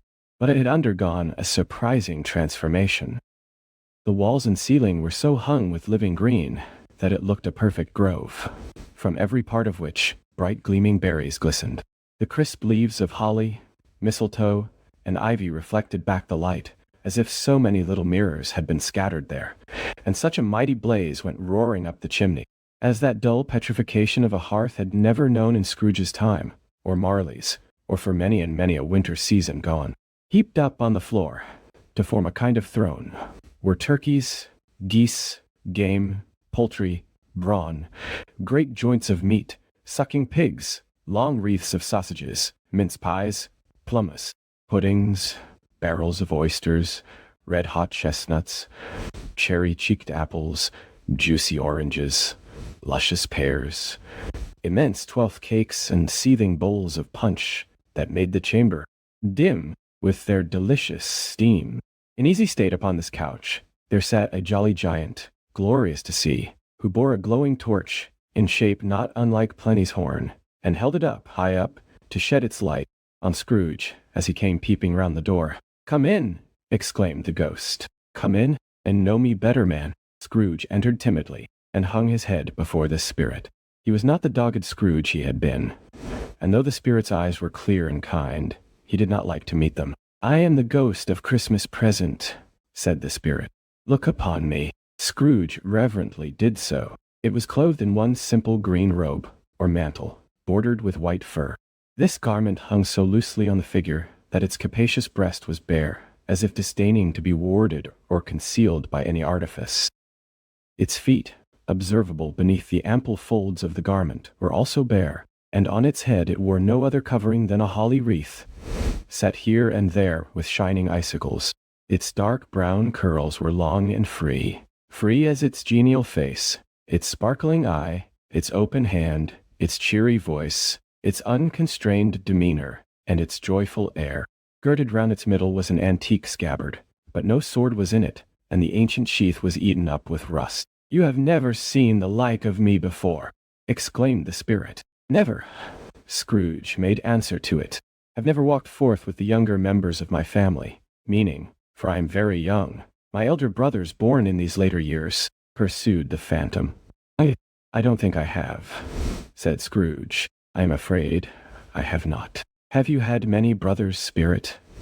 "More than 1,800, said the ghost. "A tremendous family to provide for," muttered Scrooge. The ghost of Christmas present rose. "Spirit," said Scrooge submissively, "conduct me where you will. I went forth last night on compulsion, and I learnt a lesson which is working now. Tonight, if you have aught to teach me, let me profit by it." "Touch my robe!" Scrooge did as he was told, and held it fast. Holly, mistletoe, red berries, ivy, turkeys, geese, game, poultry, brawn, meat, pigs, sausages, oysters, pies, puddings, fruit, and punch, all vanished instantly. So did the room, the fire, the ruddy glow, the hour of night, and they stood in the city streets on Christmas morning, where, for the weather was severe, the people made a rough, but brisk, and not unpleasant kind of music, in scraping the snow from the pavement in front of their dwellings, and from the tops of their houses, whence it was mad delight to boys to see it come plumping down into the road below and splitting into artificial little snowstorms. The house fronts looked black enough, and the windows blacker, contrasting with the smooth white sheet of snow upon the roofs, and with the dirtiest snow upon the ground, which last deposit had been plowed up in deep furrows by the heavy wheels of carts and wagons, furrows that crossed and recrossed each other hundreds of times where the great streets branched off and made intricate channels, hard to trace in the thick yellow mud and icy water. The sky was gloomy, and the shortest streets were choked up with a dingy mist, half thawed, half frozen, whose heavier particles descended in a shower of sooty atoms, as chimneys in Great Britain had, by one consent, caught fire, and were blazing away to their dear hearts' content. There was nothing very cheerful in the climate or the town, and yet was there an air of cheerfulness abroad, that the clearest summer air and brightest summer sun might have endeavored to diffuse in vain. For the people who were shoveling away on the housetops were jovial and full of glee, calling out to one another from the parapets, and now and then exchanging a facetious snowball better-natured missile far than many a wordy jest, laughing heartily if it went right, and not less heartily if it went wrong. The poulterers' shops were still half open, and the fruiterers were radiant in their glory. There were great, round, pot-bellied baskets of chestnuts, shaped like the waistcoats of jolly old gentlemen, lolling at the doors, and tumbling out into the street in their apoplectic opulence. Oh, there were ruddy, brown-faced, broad-girthed Spanish onions, shining in the fatness of their growth like Spanish friars, and winking from their shelves in wanton slyness at girls as they went by, and glanced demurely at the hung-up mistletoe. There were pears and apples, clustered high in blooming pyramids. There were bunches of grapes, made, in the shopkeeper's benevolence, to dangle from conspicuous hooks, that people's mouths might water gratis as they passed. There were piles of filberts, mossy and brown, recalling, in their fragrance, ancient walks among the woods, and pleasant shufflings ankle-deep through withered leaves. There were Norfolk biffins, squat and swarthy, setting off the yellow of the oranges and lemons, and in the great compactness of their juicy persons, urgently entreating and beseeching to be carried home in paper bags, and eaten after dinner. The very gold and silver fish, set forth among these choice fruits in a bowl, though members of a dull and stagnant-blooded race, appeared to know that there was something going on, and, to a fish, went gasping round and round their little world in slow and passionless excitement. Grocers, oh, the grocers, nearly closed, with perhaps 2 shutters down or 1, but through those gaps, such glimpses. It was not alone that the scales descending on the counter made a merry sound, or that the twine and roller parted company so briskly, or that the canisters were rattled up down like juggling tricks, or even that the blended scents of tea and coffee were so grateful to the nose, or even that the raisins were so plentiful and rare, the almonds so extremely white, the sticks of cinnamon so long and straight, the other spices so delicious, the candied fruits so caked and spotted with molten sugar as to make the coldest lookers on feel faint and subsequently bilious. Nor was it that the figs were moist and pulpy, or that the French plums blushed in modest tartness from their highly decorated boxes, or that everything was good to eat and in its Christmas dress, but the customers were all so hurried, and so eager in the hopeful promise of the day, that they tumbled up against each other at the door, crashing their wicker baskets wildly, and left their purchases upon the counter, and came running back to fetch them, and committed hundreds of the like mistakes, in the best humor possible, while the grocer and his people were so frank and fresh that the polished hearts with which they fastened their aprons behind might have been their own, worn outside for general inspection, and for Christmas daws to peck at, if they chose. But soon the steeples called good people all, to church and chapel, and away they came, flocking through the streets in their best clothes, and with their gayest faces. And at the same time there emerged from scores of by-streets, lanes, and nameless turnings, innumerable people, carrying their dinners to the bakers' shops. The sight of these poor revelers appeared to interest the spirit very much, for he stood with Scrooge beside him in a baker's doorway, and taking off the covers as their bearers passed, sprinkled incense on their dinners from his torch. and it was a very uncommon kind of torch, for once or twice when there were angry words between some dinner carriers who had jostled each other, he shed a few drops of water on them from it, and their good humor was restored directly, for they said, it was a shame to quarrel upon Christmas Day, and so it was. God love it, so it was. In time the bells ceased, and the bakers were shut up. And yet there was a genial shadowing forth of all these dinners and the progress of their cooking in the thawed blotch of wet above each baker's oven, where the pavement smoked as if its stones were cooking too. Is there a peculiar flavor in what you sprinkle from your torch? Asked Scrooge. There is. My own.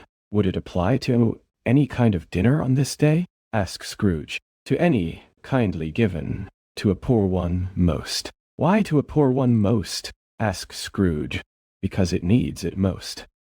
Spirit, said Scrooge after a moment's thought, I wonder you, of all the beings in the many worlds about us, should desire to cramp these people's opportunities of innocent enjoyment. Aye, cried the Spirit, you would deprive them of their means of dining every seventh day, often the only day on which they can be said to dine at all, said Scrooge. Wouldn't you? Aye, cried the Spirit. You seek to close these places on the seventh day, said Scrooge, and it comes to the same thing. I seek, exclaimed the Spirit. Forgive me if I am wrong. It has been done in your name, or at least in that of your family, said Scrooge. There are some upon this earth of yours, returned the Spirit, who lay claim to know us, and who do their deeds of passion, pride, ill will, hatred, envy, bigotry, and selfishness, in our name, who are as strange to us, and all our kith and kin, as if they had never lived. Remember that, and charge their doings on themselves, not us. Scrooge promised that he would, and they went on, invisible, as they had been before, into the suburbs of the town. It was a remarkable quality of the ghost, which Scrooge had observed at the baker's, that notwithstanding his gigantic size, he could accommodate himself to any place with ease, and that he stood beneath a low roof, quite as gracefully, and like a supernatural creature, as it was possible he could have done in any lofty hall. And perhaps it was the pleasure the good Spirit had in showing off this power of his, or else it was his own kind, generous, hearty nature, and his sympathy with all poor men, led him straight to Scrooge's clerks, for there he went, and took Scrooge with him, holding to his robe. And on the threshold of the door, the Spirit smiled, and stopped to bless Bob Cratchit's dwelling with the sprinkling of his torch. Think of that. Bob had but 15 bob a week himself. He pocketed on Saturdays but 15 copies of his Christian name, and yet the ghost of Christmas present blessed his 4-roomed house. Then up rose Mrs. Cratchit, Cratchit's wife, dressed out but poorly in a twice-turned gown, but brave in ribbons, which are cheap and make a goodly show for 6pence, and laid the cloth, assisted by Belinda Cratchit, second of her daughters, also brave in ribbons, while Master Peter Cratchit plunged a fork into the saucepan of potatoes, and getting the corners of his monstrous shirt collar, Bob's private property, conferred upon his son and heir in honor of the day, into his mouth, rejoiced to find himself so gallantly attired, and yearned to show his linen in the fashionable parks. And now 2 smaller Cratchits, boy and girl, came tearing in, screaming that outside the baker's they had smelt the goose, and known it for their own, and basking in luxurious thoughts of sage and onion.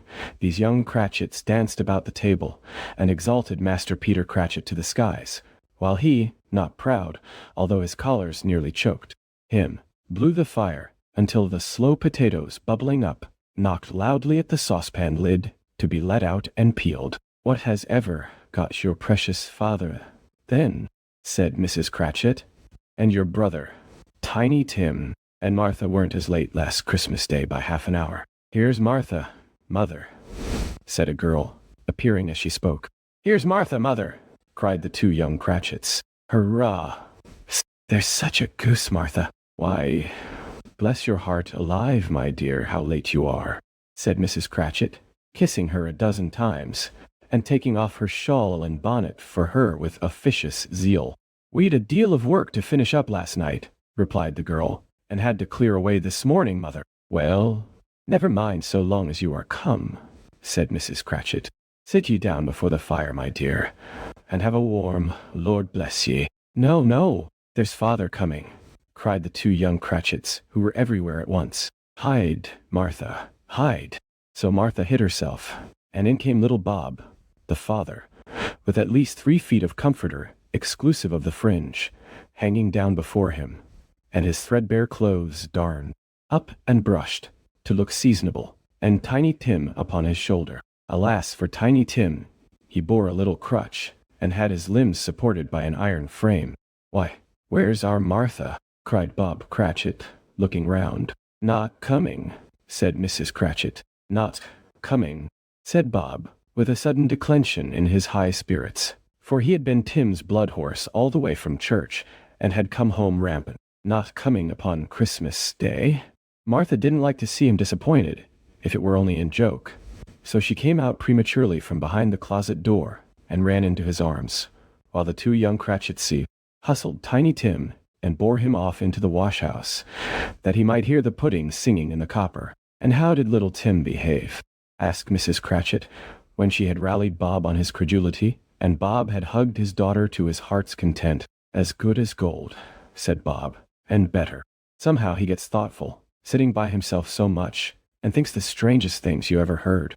He told me, coming home, that he hoped the people saw him in the church, because he was a cripple, and it might be pleasant to them to remember upon Christmas Day, who made lame beggars walk, and blind men see." Bob's voice was tremulous when he told them this, and trembled more when he said that Tiny Tim was growing strong and hearty. His active little crutch was heard upon the floor, and back came Tiny Tim before another word was spoken, escorted by his brother and sister to his stool before the fire, and while Bob, turning up his cuffs as if, poor fellow, they were capable of being made more shabby, compounded some hot mixture in a jug with gin and lemons, and stirred it round and round, and put it on the hob to simmer, Master Peter and the two ubiquitous young Cratchits went to fetch the goose, with which they soon returned in high procession. Such a bustle ensued that you might have thought a goose the rarest of all birds, a feathered phenomenon, to which a black swan was a matter of course. And in truth it was something very like it in that house. Mrs. Cratchit made the gravy, ready beforehand in a little saucepan, hissing hot. Master Peter mashed the potatoes with incredible vigor. Miss Belinda sweetened up the apple sauce. Martha dusted the hot plates. Bob took Tiny Tim beside him in a tiny corner at the table. The two young Cratchits set chairs for everybody, not forgetting themselves, and mounting guard upon their posts, crammed spoons into their mouths, lest they should shriek for goose before their turn came to be helped. At last the dishes were set on, and grace was said. It was succeeded by a breathless pause, as Mrs. Cratchit, looking slowly all along the carving knife, prepared to plunge it in the breast. But when she did, and when the long expected gush of stuffing issued forth, one murmur of delight arose all round the board, and even Tiny Tim, excited by the two young Cratchits, beat on the table with the handle of his knife, and feebly cried, "Hurrah! There never was such a goose." Bob said he didn't believe there ever was such a goose cooked. Its tenderness and flavor, size and cheapness, were the themes of universal admiration. Eked out by applesauce and mashed potatoes, it was a sufficient dinner for the whole family. Indeed, as Mrs. Cratchit said with great delight, surveying one small atom of a bone upon the dish, they hadn't ate it all at last. Yet everyone had had enough, and the youngest Cratchits in particular were steeped in sage and onion to the eyebrows. But now, the plates being changed by Miss Belinda, Mrs. Cratchit left the room alone, too nervous to bear witnesses to take the pudding up and bring it in. Suppose it should not be done enough. Suppose it should break in turning out. Suppose somebody should have got over the wall of the backyard and stolen it, while they were merry with the goose, a supposition at which the two young Cratchits became livid. All sorts of horrors were supposed. Hallo! A great deal of steam. The pudding was out of the copper. A smell like a washing day. That was the cloth. A smell like an eating house and a pastry cook's next door to each other, with a laundress's next door to that. That was the pudding. In half a minute Mrs. Cratchit entered flushed, but smiling proudly with the pudding, like a speckled cannonball, so hard and firm, blazing in half a quartern of ignited brandy, and bedight with Christmas holly, stuck into the top. Oh, wonderful pudding, Bob Cratchit said, and calmly too, that he regarded it as the greatest success achieved by Mrs. Cratchit since their marriage. Mrs. Cratchit said that now the weight was off her mind, she would confess she had had her doubts about the quantity of flour. Everybody had something to say about it, but nobody said or thought it was at all a small pudding for a large family. It would have been flat heresy to do so. Any Cratchit would have blushed to hint at such a thing. At last the dinner was all done. The cloth was cleared, the hearth swept, and the fire made up. The compound in the jug being tasted, and considered perfect, apples and oranges were put upon the table, and a shovelful of chestnuts on the fire. Then all the Cratchit family drew round the hearth, in what Bob Cratchit called a circle, meaning half a one, and at Bob Cratchit's elbow stood the family display of glass, 2 tumblers, and a custard cup without a handle.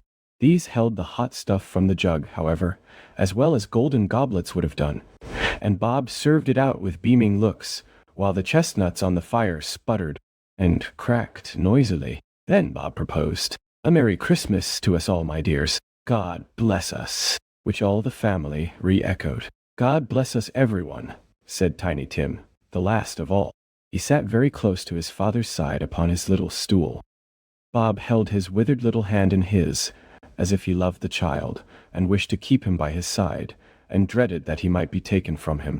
"Spirit," said Scrooge, with an interest he had never felt before, "tell me if Tiny Tim will live." "I see a vacant seat," replied the ghost, "in the poor chimney corner, and a crutch without an owner, carefully preserved. If these shadows remain unaltered by the future, the child will die." "No, no," said Scrooge. "Oh no, kind spirit, say he will be spared. If these shadows remain unaltered by the future, none other of my race," returned the ghost, "will find him here." "What then?" "If he be like to die, he had better do it, and decrease the surplus population." Scrooge hung his head to hear his own words quoted by the spirit, and was overcome with penitence and grief. "Man," said the ghost, "if man you be in heart, not adamant, forbear that wicked cant until you have discovered what the surplus is, and where it is. Will you decide what men shall live, what men shall die? It may be that in the sight of heaven you are more worthless and less fit to live than millions like this poor man's child. Oh God! To hear the insect on the leaf pronouncing on the too much life among his hungry brothers in the dust." Scrooge bent before the ghost's rebuke, and trembling cast his eyes upon the ground. But he raised them speedily on hearing his own name. "Mr. Scrooge," said Bob. "I'll give you Mr. Scrooge, the founder of the feast." "The founder of the feast, indeed," cried Mrs. Cratchit, reddening. "I wish I had him here. I'd give him a piece of my mind to feast upon, and I hope he'd have a good appetite for it." "My dear," said Bob. "The children, Christmas Day." "It should be Christmas Day, I am sure," said she, "on which one drinks the health of such an odious, stingy, hard, unfeeling man as Mr. Scrooge." "You know he is, Robert. Nobody knows it better than you do, poor fellow." "My dear," was Bob's mild answer, "Christmas Day. I'll drink his health for your sake in the days," said Mrs. Cratchit, "not for his. Long life to him. A Merry Christmas and a Happy New Year. He'll be very merry and very happy, I have no doubt." The children drank the toast after her. It was the first of their proceedings which had no heartiness. Tiny Tim drank it last of all, but he didn't care 2 pence for it. Scrooge was the ogre of the family. The mention of his name cast a dark shadow on the party, which was not dispelled for full 5 minutes. After it had passed away, they were 10 times merrier than before, from the mere relief of Scrooge, the baleful being done with. Bob Cratchit told them how he had a situation in his eye for Master Peter, which would bring in, if obtained, full 5 and 6 pence weekly. The 2 young Cratchits laughed tremendously at the idea of Peter's being a man of business, and Peter himself looked thoughtfully at the fire from between his collars, as were deliberating what particular investments he should favor when he came into the receipt of that bewildering income. Martha, who was a poor apprentice at a milliner's, then told them what kind of work she had to do, and how many hours she worked at a stretch, and how she meant to lie abed tomorrow morning for a good long rest, tomorrow being a holiday she passed at home. Also how she had seen a countess and a lord some days before, and how the lord was much about as tall as Peter, at which Peter pulled up his collar so high that you couldn't have seen his head if you had been there. All this time, the chestnuts and the jug went round, and by they had a song about a lost child traveling in the snow, from Tiny Tim, who had a plaintive little voice, and sang it very well indeed. There was nothing of high mark in this. They were not a handsome family. They were not well dressed. Their shoes were far from being waterproof. Their clothes were scanty, and Peter might have known, and very likely did, the inside of a pawnbroker's. But they were happy, grateful, pleased with one another, and contented with the time. And when they faded, and looked happier yet in the bright sprinklings of the Spirit's torch, at parting, Scrooge had his eye upon them, and especially on Tiny Tim, until the last. By this time, it was getting dark, and snowing pretty heavily, and as Scrooge and the Spirit went along the streets, the brightness of the roaring fires in kitchens, parlors, and all sorts of rooms was wonderful. Here, the flickering of the blaze showed preparations for a cozy dinner, with hot plates baking through and through before the fire, and deep red curtains, ready to be drawn, to shut out cold and darkness. There all the children of the house were running out into the snow to meet their married sisters, brothers, cousins, uncles, aunts, and be the first to greet them. Here, again, were shadows on the window blind of guests assembling, and there a group of handsome girls, all hooded and fur-booted, and all chattering at once, tripped lightly off to some near neighbor's house, where, woe upon the single man who saw them enter artful witches, well they knew it in a glow. But if you had judged from the numbers of people on their way to friendly gatherings, you might have thought that no one was at home to give them welcome when they got there. Instead of every house expecting company, and piling up its fires half-chimney high, blessings on it, how the ghost exulted, how it bared its breadth of breast, and opened its capacious palm, and floated on, outpouring, with a generous hand, its bright and harmless mirth, on everything within its reach. The very lamplighter who ran on before, dotting the dusky street with specks of light, and who was dressed to spend the evening somewhere, laughed out loudly as the Spirit passed, though little kenned the lamplighter that he had any company but Christmas. And now, without a word of warning from the ghost, they stood upon a bleak and desert moor, where monstrous masses of rude stone were cast about, as though it were the burial place of giants, and water spread itself wheresoever it listed, or would have done so, but for the frost that held it prisoner, and nothing grew but moss and furze and coarse rank grass. Down in the west the setting sun had left a streak of fiery red, which glared upon the desolation for an instant, like a sullen eye, and frowning lower, yet was lost in the thick gloom of darkest night. "What place is this?" asked Scrooge. "A place where miners live who labor in the bowels of the earth," returned the Spirit. "But they know me. See?" A light shone from the window of a hut, and swiftly they advanced towards it. Passing through the wall of mud and stone, they found a cheerful company assembled round a glowing fire. An old man and woman, with their children and their children's children, and another generation beyond that, all decked out gaily in their holiday attire. The old man, in a voice that seldom rose above the howling of the wind upon the barren waste, was singing them a Christmas song. It had been a very old song, when he was a boy, and from time to time they all joined in the chorus. So surely as they raised their voices, the old man got quite blithe and loud, and so surely as they stopped, his vigor sank again. The Spirit did not tarry here, but bade Scrooge hold his robe, and passing on above the moor sped whither? Not to see? To see. To Scrooge's horror, looking back, he saw the last of the land, a frightful range of rocks behind them, and his ears were deafened by the thundering of water as it rolled and roared and raged among the dreadful caverns it had worn, and fiercely tried to undermine the earth, built upon a dismal reef of sunken rocks, some league or so from shore, on which the waters chafed and dashed. The wild year through, there stood a solitary lighthouse. Great heaps of seaweed clung to its base, and storm birds born of the wind, one might suppose, as seaweed of the water rose and fell about it, like the waves they skimmed. But even here, two men who watched the light had made a fire, that through the loophole in the thick stone wall shed out a ray of brightness on the awful sea.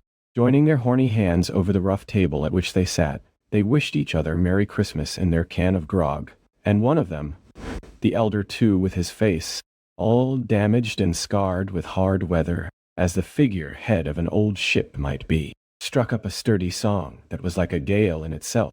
Again the ghost sped on, above the black and heaving sea on until, being far away, as he told Scrooge, from any shore, they lighted on a ship. They stood beside the helmsman at the wheel, the lookout in the bow, the officers who had the watch, dark ghostly figures in their several stations, but every man among them hummed a Christmas tune, or had a Christmas thought, or spoke below his breath, to his companion of some bygone Christmas day, with homeward hopes belonging to it.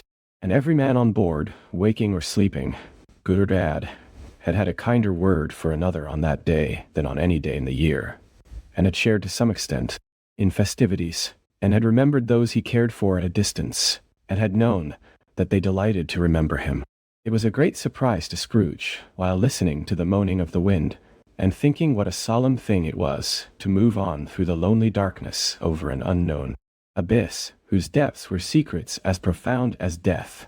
It was a great surprise to Scrooge, while thus engaged, to hear a hearty laugh.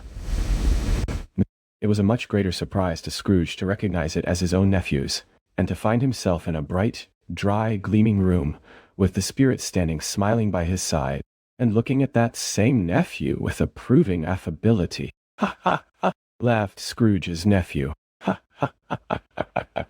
If you should happen, by any unlikely chance, to know a man more blessed in a laugh than Scrooge's nephew, all I can say is, I should like to know him too. Introduce him to me, and I'll cultivate his acquaintance. It is a fair, even-handed, noble adjustment of things, that while there is infection in disease and sorrow, there is nothing in the world so irresistibly contagious as laughter and good humor." When Scrooge's nephew laughed in this way, holding his sides, rolling his head, and twisting his face into the most extravagant contortions, Scrooge's niece, by marriage, laughed as heartily as he, and their assembled friends, being not a bit behindhand, roared out lustily, "Ha ha ha, ha ha ha!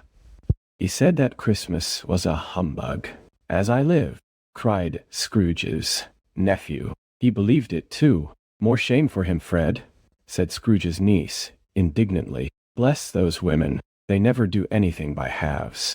They are always in earnest." She was very pretty, exceedingly pretty, with a dimpled, surprised-looking, capital face, a ripe little mouth that seemed made to be kissed, as no doubt it was, all kinds of good little dots about her chin that melted into one another when she laughed, and the sunniest pair of eyes you ever saw in any little creature's head. Altogether she was what you would have called provoking, you know, but satisfactory too. Oh, perfectly satisfactory. "He's a comical old fellow," said Scrooge's nephew. "That's the truth, and not so pleasant as he might be. However, his offenses carry their own punishment, and I have nothing to say against him." "I'm sure he is very rich, Fred," hinted Scrooge's niece. "At least you always tell me so." "What of that, my dear?" said Scrooge's nephew. "His wealth is of no use to him. He don't do any good with it. He don't make himself comfortable with it.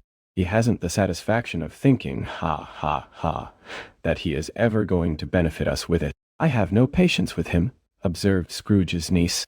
Scrooge's niece's sisters, and all the other ladies, expressed the same opinion. "Oh, I have," said Scrooge's nephew. "I am sorry for him. I couldn't be angry with him if I tried. Who suffers by his ill whims? Himself, always. Here, he takes it into his head to dislike us, and he won't come and dine with us. What's the consequence? He don't lose much of a dinner." "Indeed, I think he loses a very good dinner," interrupted Scrooge's niece.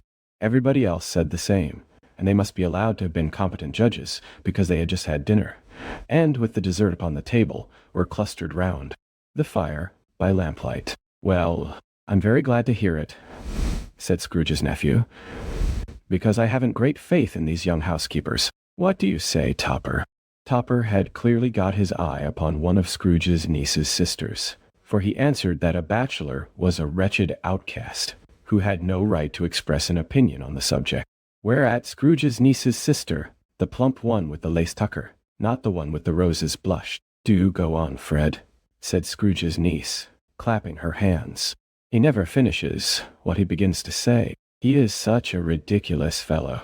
Scrooge's nephew reveled in another laugh, and as it was impossible to keep the infection off, though the plump sister tried hard to do it with aromatic vinegar, his example was unanimously followed. "I was only going to say," said Scrooge's nephew, "that the consequence of his taking a dislike to us, and not making merry with us is, as I think, that he loses some pleasant moments, which could do him no harm. I am sure he loses pleasanter companions than he can find in his own thoughts, either in his moldy old office, or his dusty chambers. I mean to give him the same chance every year, whether he likes it or not, for I pity him. He may rail at Christmas till he dies, but he can't help thinking better of it. I defy him, if he finds me going there, in good temper, year after year, and saying, 'Uncle Scrooge, how are you?' If it only puts him in the vein to leave his poor clerk £50, that's something, and I think I shook him yesterday." It was their turn to laugh now at the notion of his shaking Scrooge. But being thoroughly good-natured, and not much caring what they laughed at, so that they laughed at any rate, he encouraged them in their merriment, and passed the bottle joyously. After tea, they had some music, for they were a musical family, and knew what they were about. When they sung a glee or catch, I can assure you, especially Topper, who could growl away in the bass like a good one, and never swell the large veins in his forehead, or get red in the face over it. Scrooge's niece played well upon the harp, and played among other tunes a simple little air, a mere nothing, you might learn to whistle it in 2 minutes, which had been familiar to the child who fetched Scrooge from the boarding school, as he had been reminded by the ghost of Christmas past. When this strain of music sounded, all the things that ghost had shown him came upon his mind. He softened more and more, and thought that if he could have listened to it often, years ago, he might have cultivated the kindnesses of life for his own happiness with his own hands, without resorting to the sexton's spade that buried Jacob Marley. But they didn't devote the whole evening to music. After a while they played at forfeits, for it is good to be children sometimes, and never better than at Christmas, when its mighty founder was a child himself. Stop. There was first a game at Blind Man's Buff. Of course there was, and I no more believe Topper was really blind than I believe he had eyes in his boots. My opinion is that it was a done thing between him and Scrooge's nephew, and that the ghost of Christmas present knew it.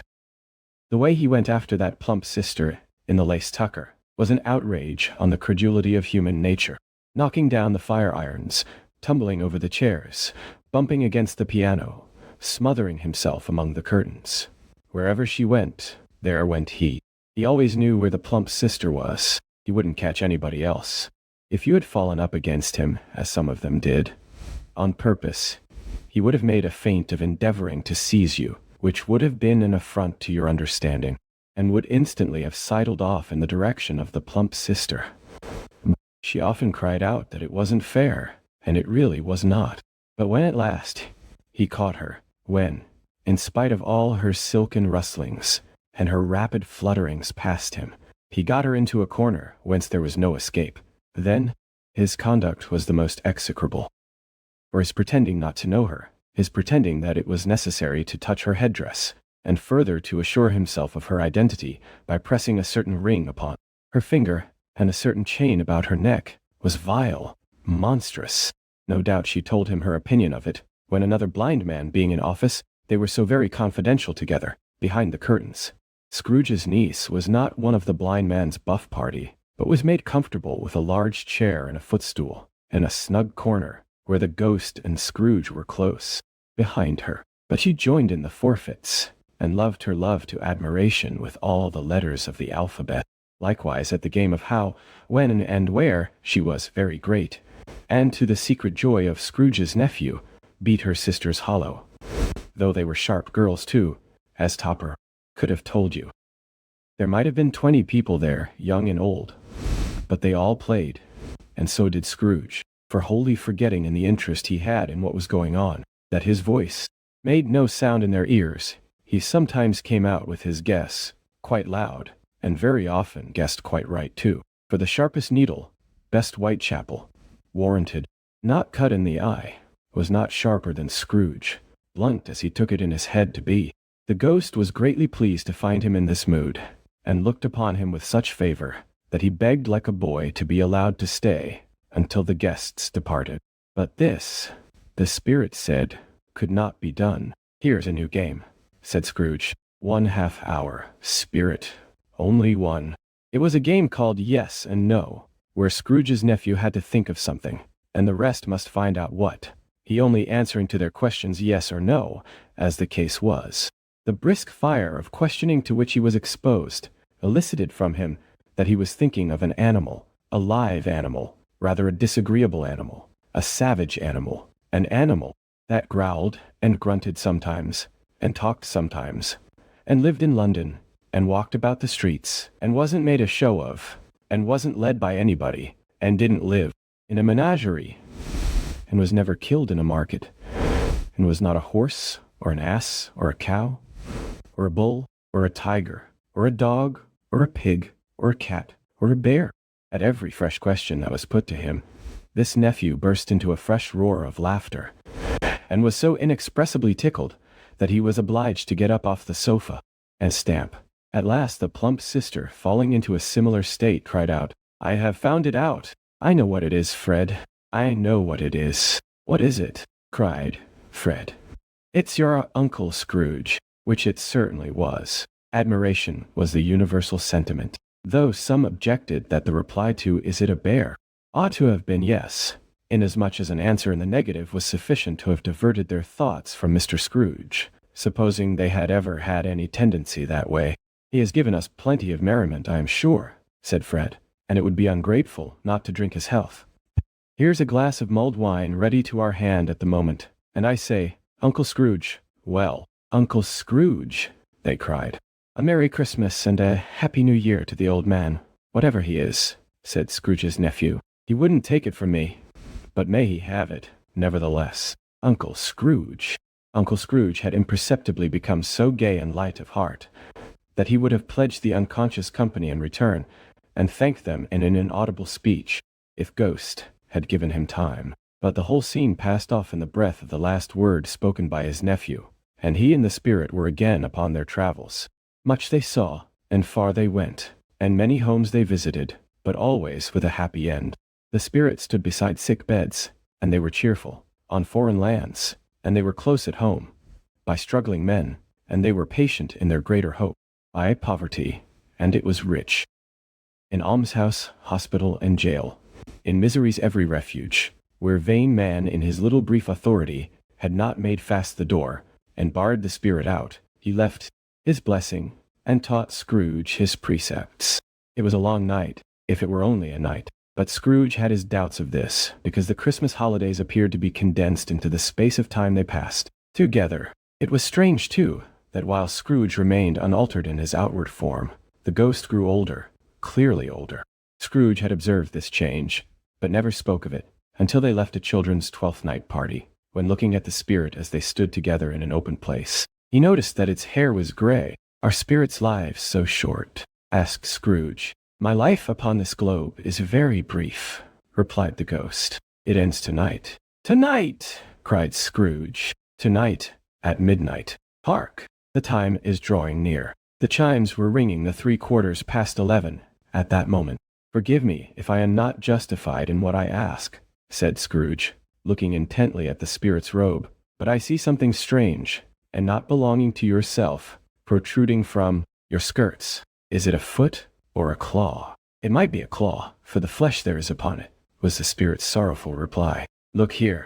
From the foldings of its robe it brought 2 children, wretched, abject, frightful, hideous, miserable. They knelt down at its feet, and clung upon the outside of its garment. "Oh, man, look here. Look, down here," exclaimed the ghost. They were a boy and girl, yellow, meager, ragged, scowling, wolfish, but prostrate, too, in their humility, where graceful youth should have filled their features out, and touched them with its freshest tints. A stale and shriveled hand, like that of age, had pinched and twisted them, and pulled them into shreds. Where angels might have sat enthroned, devils lurked and glared out menacing. No change, no degradation, no perversion of humanity, in any grade, through all the mysteries of wonderful creation, has monsters half so horrible and dread. Scrooge started back. appalled. Having them shown to him in this way, he tried to say they were fine children, but the words choked themselves, rather than be parties to a lie of such enormous magnitude. Spirit! Are they yours? Scrooge could say no more. They are man's, said the spirit, looking down upon them, and they cling to me, appealing from their fathers. This boy is ignorance.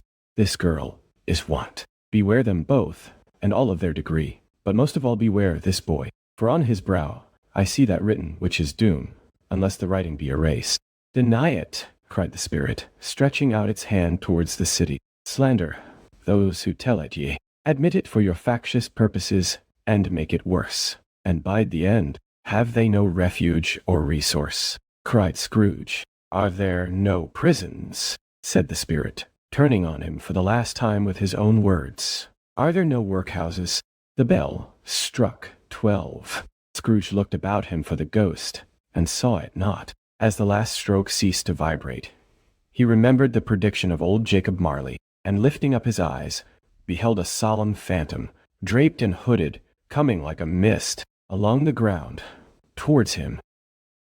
Stay for the last of the spirits. The phantom slowly, gravely, silently, approached. When it came near him, Scrooge bent down upon his knee. For in the very air through which this spirit moved, it seemed to scatter gloom and mystery. It was shrouded in a deep black garment, which concealed its head, its face, its form, and left nothing of it visible save one outstretched hand. But for this it would have been difficult to detach its figure from the night, and separate it from the darkness by which it was surrounded. He felt that it was tall and stately when it came beside him, and that its mysterious presence filled him with a solemn dread. He knew no more, for the spirit neither spoke nor moved. I am in the presence of the ghost of Christmas yet to come, said Scrooge.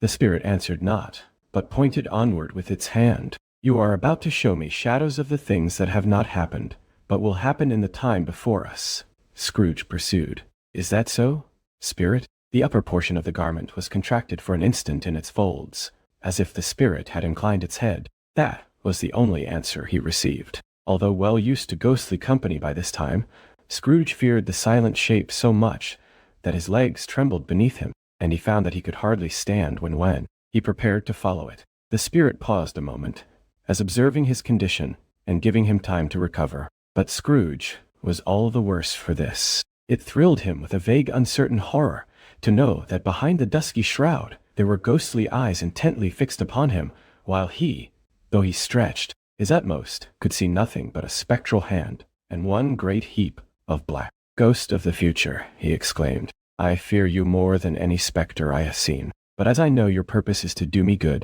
and as I hope to live to be another man from what I was, I am prepared to bear you company, and do it with a thankful heart. Will you not speak to me?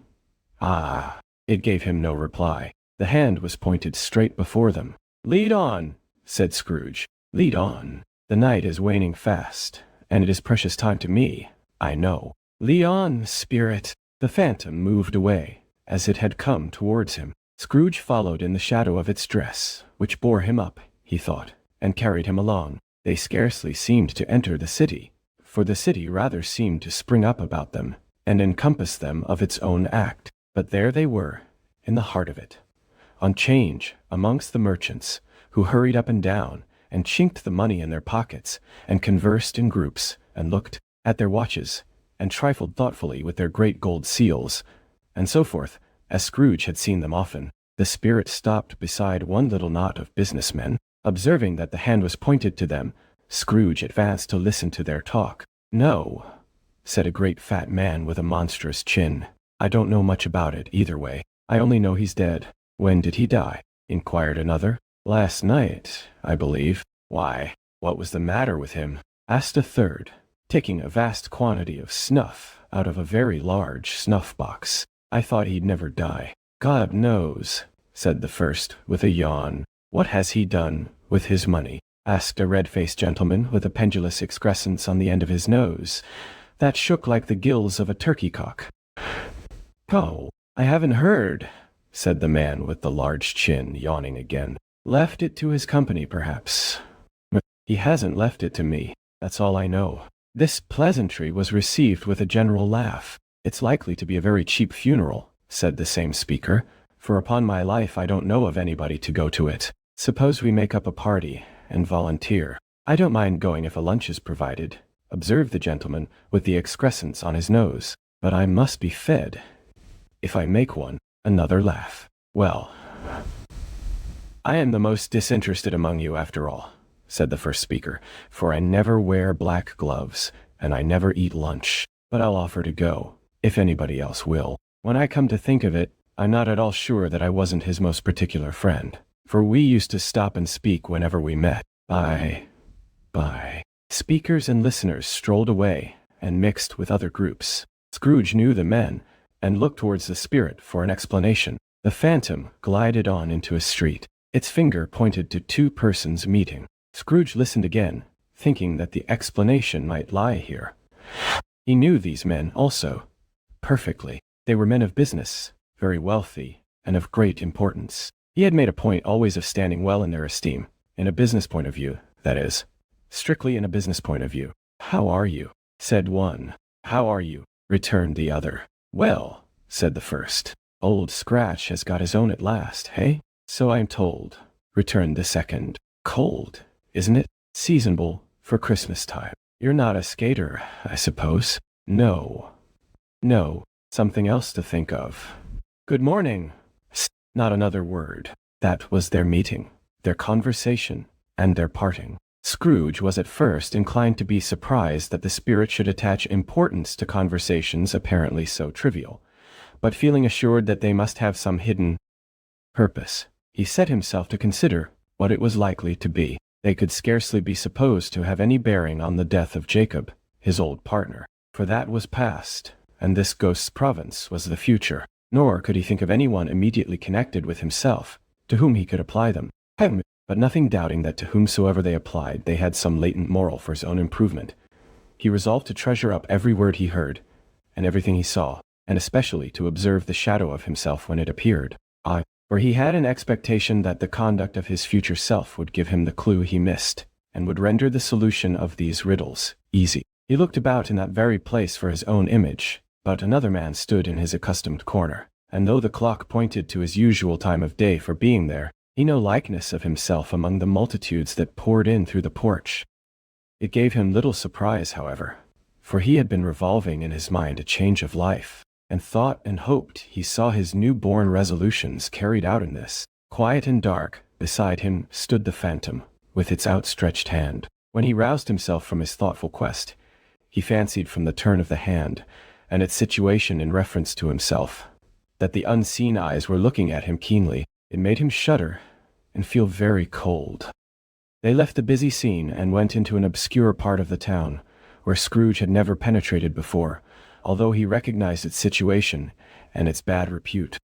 The ways were foul and narrow, the shops and houses wretched, the people half-naked, drunken, slipshod, ugly. Alleys and archways, like so many cesspools, disgorged their offenses of smell and dirt and life upon the straggling streets, and the whole quarter reeked with crime, with filth, and misery. Far in this den of infamous resort, there was a low-browed, beetling shop, below a penthouse roof, where iron, old rags, bottles, bones, and greasy offal were bought. Upon the floor within were piled up heaps of rusty keys, nails, chains, hinges, files, scales, weights, and refuse iron of all kinds. Secrets that few would like to scrutinize were bred and hidden in mountains of unseemly rags, masses of corrupted fat, and sepulchres of bones. Sitting among the wares he dealt in, by a charcoal stove,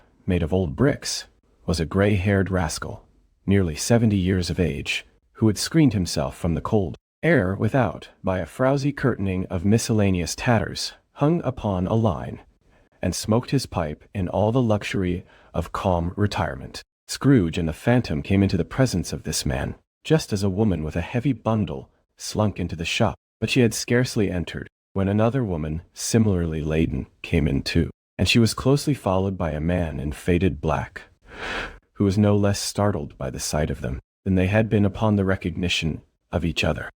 After a short period of blank astonishment, in which the old man with the pipe had joined them, they all three burst into a laugh. "Let the charwoman alone to be the first," cried she who had entered first. "Let the laundress alone to be the second, and let the undertaker's man alone to be the third. Look here, old Joe, here's a chance. If we haven't all three met here without meaning it." "You couldn't have met in a better place," said old Joe, removing his pipe from his mouth. "Come into the parlor. You were made free of it long ago, you know, and the other two ain't strangers. Stop till I shut the door of the shop."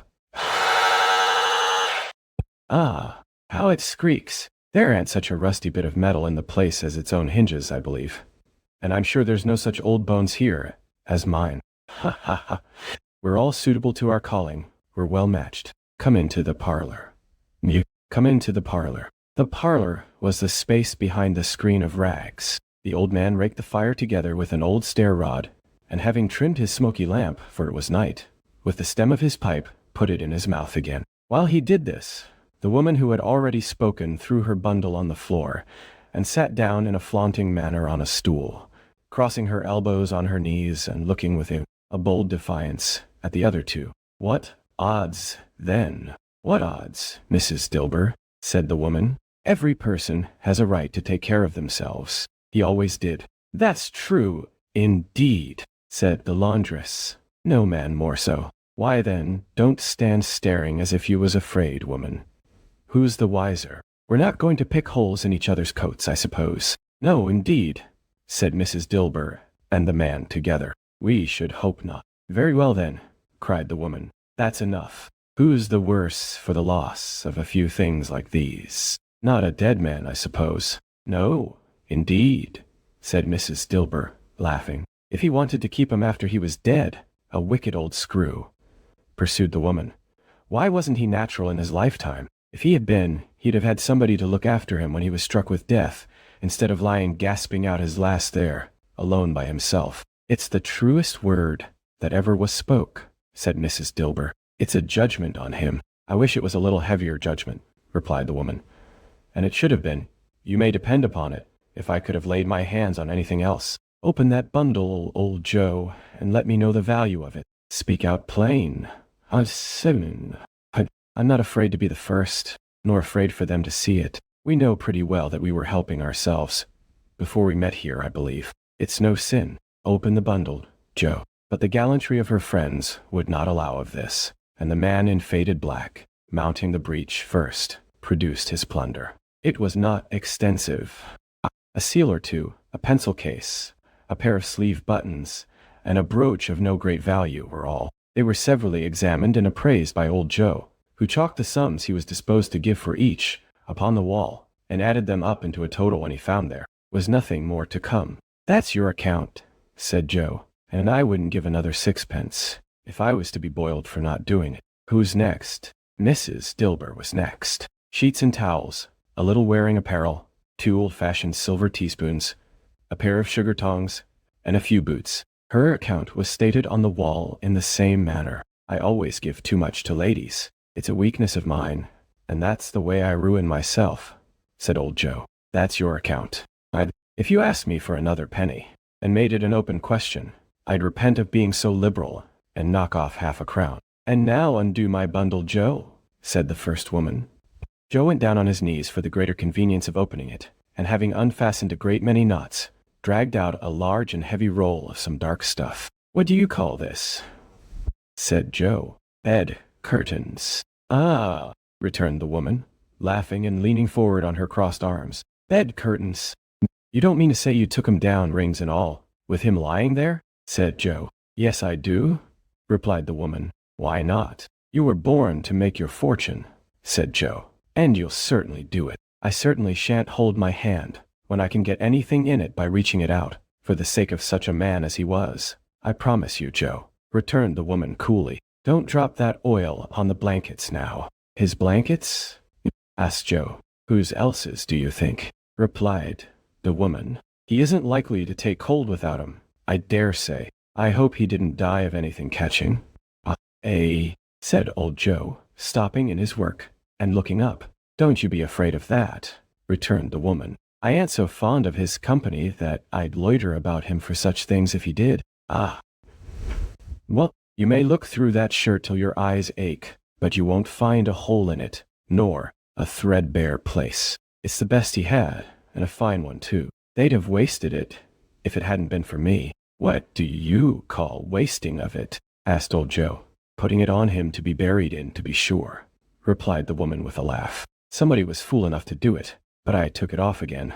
If calico ain't good enough for such a purpose, it isn't good enough for anything. It's quite as becoming to the body. He can't look uglier than he did in that one. Scrooge listened to this dialogue in horror. As they sat grouped about their spoil, in the scanty light afforded by the old man's lamp, he viewed them with a detestation and disgust which could hardly have been greater, though they had been obscene demons, marketing the corpse itself. "Ha! Ha!" laughed the same woman, when old Joe, producing a flannel bag with money in it, told out their several gains upon the ground. "This is the end of it, you see. He frightened everyone away from him when he was alive, to profit us when he was dead. Ha! Ha! Ha! Ha!" "Spirit," said Scrooge, shuddering from head to foot. I see. The case of this unhappy man might be my own. My life tends that way now. Merciful heaven, what is this?" He recoiled in terror, for the scene had changed. And now he almost touched a bed, a bare, uncurtained bed, on which, beneath a ragged sheet, there lay a something covered up which, though it was dumb, announced itself in awful language. The room was very dark, too dark to be observed with any accuracy, though Scrooge glanced round it in obedience to a secret impulse, anxious to know what kind of room it was. A pale light rising in the outer air fell straight upon the bed, and on it, plundered and bereft, unwatched, unwept, uncared for, was the body of this man. Scrooge glanced towards the phantom. Its steady hand was pointed to the head. The cover was so carelessly adjusted that the slightest raising of it, the motion of a finger upon Scrooge's part, would have disclosed the face. He thought of it, felt how easy it would be to do, and longed to do it, but had no more power to withdraw the veil than to dismiss the spectre at his side. Oh, cold, cold, rigid, dreadful death, set up thine altar here, and dress it with such terrors as thou hast at thy command. For this is thy dominion, but of the loved, revered, and honored head thou canst not turn one hair to thy dread purposes, or make one feature odious. It is not that the hand is heavy and will fall down when released. It is not that the heart and pulse are still, but that the hand was open, generous, and true. The heart brave, warm and tender, and the pulse a man's. Strike, shadow, strike, and see his good deeds springing from the wound, to sow the world with life immortal. No voice pronounced these words in Scrooge's ears, and yet he heard them when he looked upon the bed. He thought, if this man could be raised up now, what would be his foremost thoughts? Avarice, hard dealing, griping cares? They have brought him to a rich end. Truly, he lay in the dark, empty house, with not a man, a woman, or a child, to say that he was kind to me in this or that, and for the memory of one kind word, I will be kind to him. A cat was tearing at the door, and there was a sound of gnawing rats beneath the hearthstone. What they wanted in the room of death, and why they were so restless and disturbed, Scrooge did not dare to think. "Spirit," he said, "this is a fearful place. In leaving it, I shall not leave its lesson. Trust me. Let us go." Still, the ghost pointed with an unmoved finger to the head. "I understand you," Scrooge returned, "and I would do it if I could. But I have not the power. Spirit, I have not the power." Again it seemed to look upon him. "If there is any person in the town who feels emotion caused by this man's death," said Scrooge, quite agonized, "show that person to me. Spirit, I beseech you." The phantom spread its dark robe before him for a moment, like a wing, and withdrawing it, revealed a room by daylight, where a mother and her children were. She was expecting someone, and with anxious eagerness, for she walked up and down the room, started at every sound, looked out from the window, glanced at the clock, tried, but vain, to work with her needle, and could hardly bear the voices of the children in their play. At length, the long-expected knock was heard. She hurried to the door, and met her husband, a man whose face was careworn and depressed, though he was young. There was a remarkable expression in it now, a kind of serious delight of which he felt ashamed, and which he struggled to repress. He sat down to the dinner that had been hoarding for him by the fire, and when she asked him faintly what news, which was not until after a long silence, he appeared embarrassed how to answer. "Is it good," she said, "or bad?" "To help him." "Bad," he answered. "We are quite ruined." "No, you. There is hope yet, Caroline." "If he relents," she said, amazed. "There is. Nothing is past hope. If such a miracle has happened." "He is past relenting," said her husband. "He is dead." She was a mild and patient creature, if her face spoke truth, but she was thankful in her soul to hear it, and she said so, with clasped hands. She prayed forgiveness the next moment, and was sorry. But the first was the emotion of her heart. "What the half-drunken woman whom I told you of last night said to me, when I tried to see him and obtain a week's delay, and what I thought was a mere excuse to avoid me, turns out to have been quite true.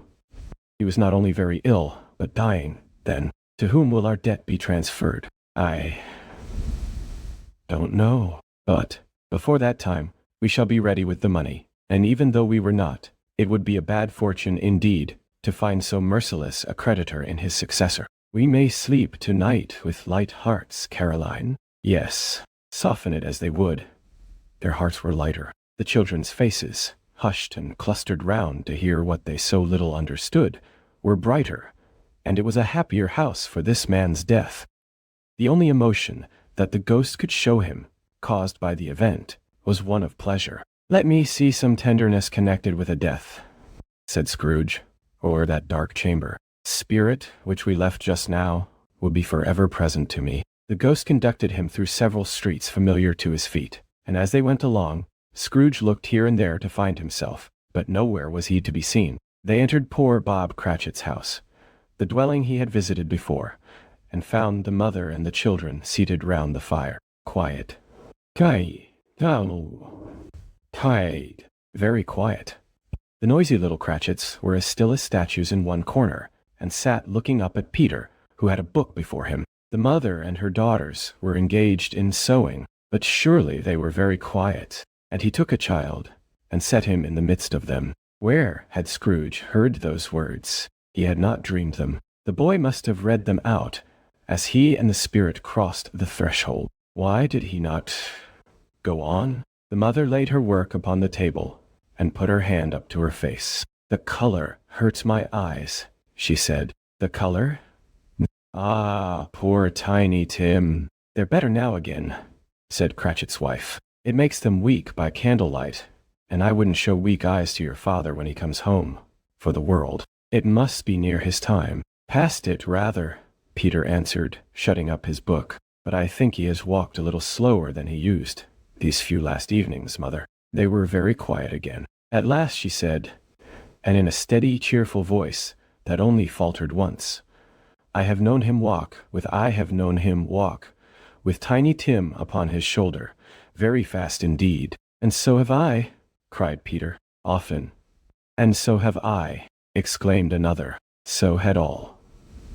"But he was very light to carry," she resumed, intent upon her work, "and his father loved him so, that it was no trouble.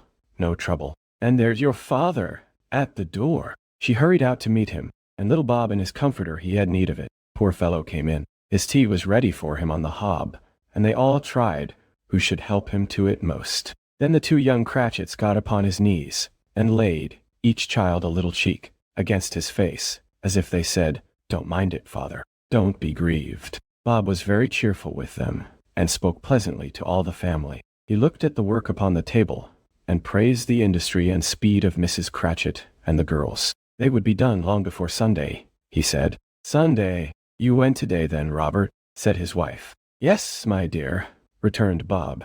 "I wish you could have gone. It would have done you good to see how green a place it is. But you'll see it often." I promised him that I would walk there on a Sunday. "My little child," cried Bob. "My little child." He broke down all at once. He couldn't help it. If he could have helped it, he and his child would have been farther apart perhaps than they were. He left the room, and went upstairs into the room above, which was lighted cheerfully, and hung with Christmas.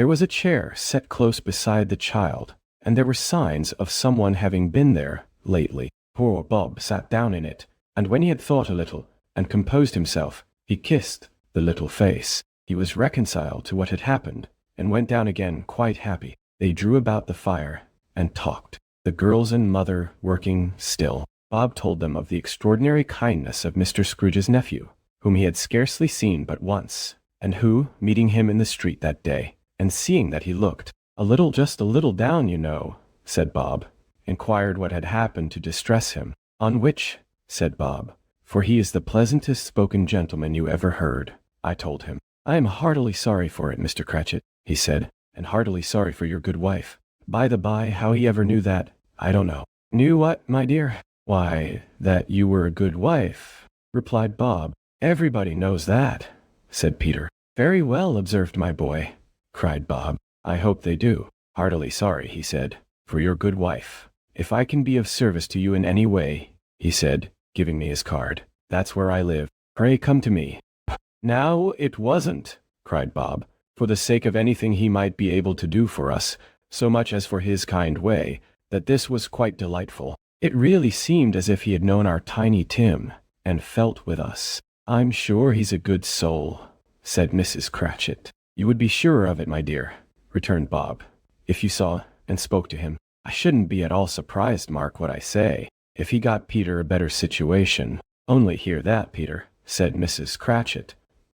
And then, cried one of the girls, Peter will be keeping company with someone, and setting up for himself. Get along with you, retorted Peter, grinning. It's just as likely as not, said Bob, one of these days. Though there's plenty of time for that, my dear. But however, and whenever we part from one another, I am sure we shall none of us forget, poor Tiny Tim, shall we, or this first parting, that there was among us. Never, father, cried they all.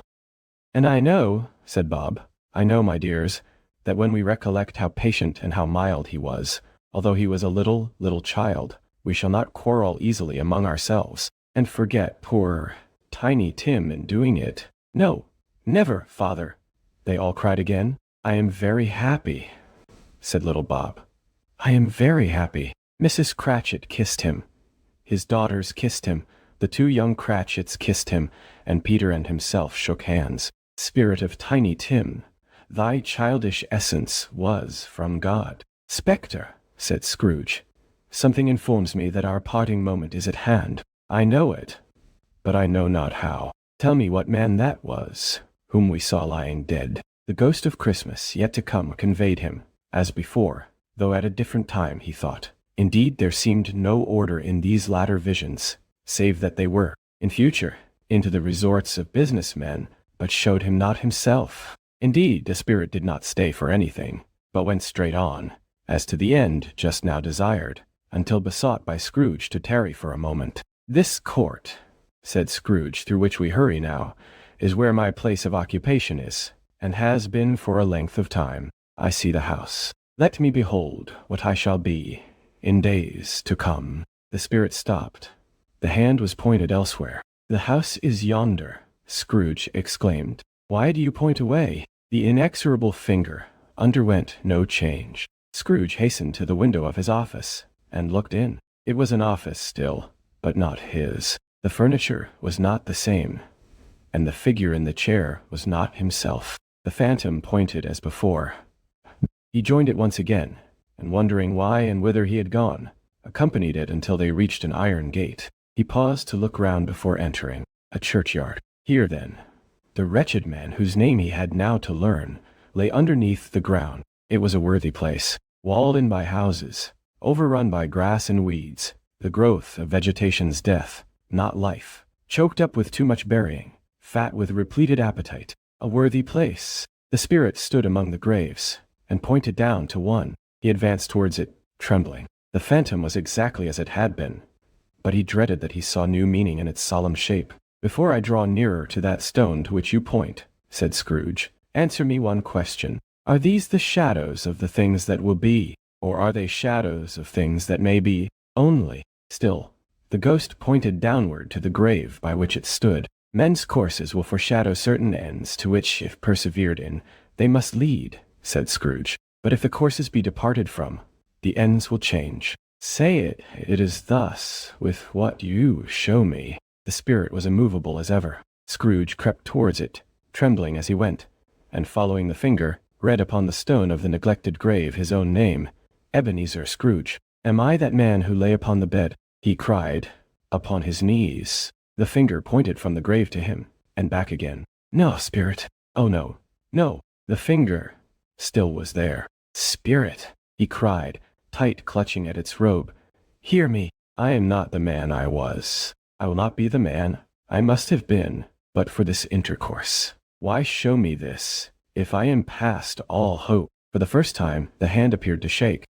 Good spirit, he pursued, as down upon the ground he fell before it. Your nature intercedes for me, and pities me. Assure me that I yet may change these shadows you have shown me, by an altered life. The kind hand trembled. I will honor Christmas in my heart, and try to keep it all the year.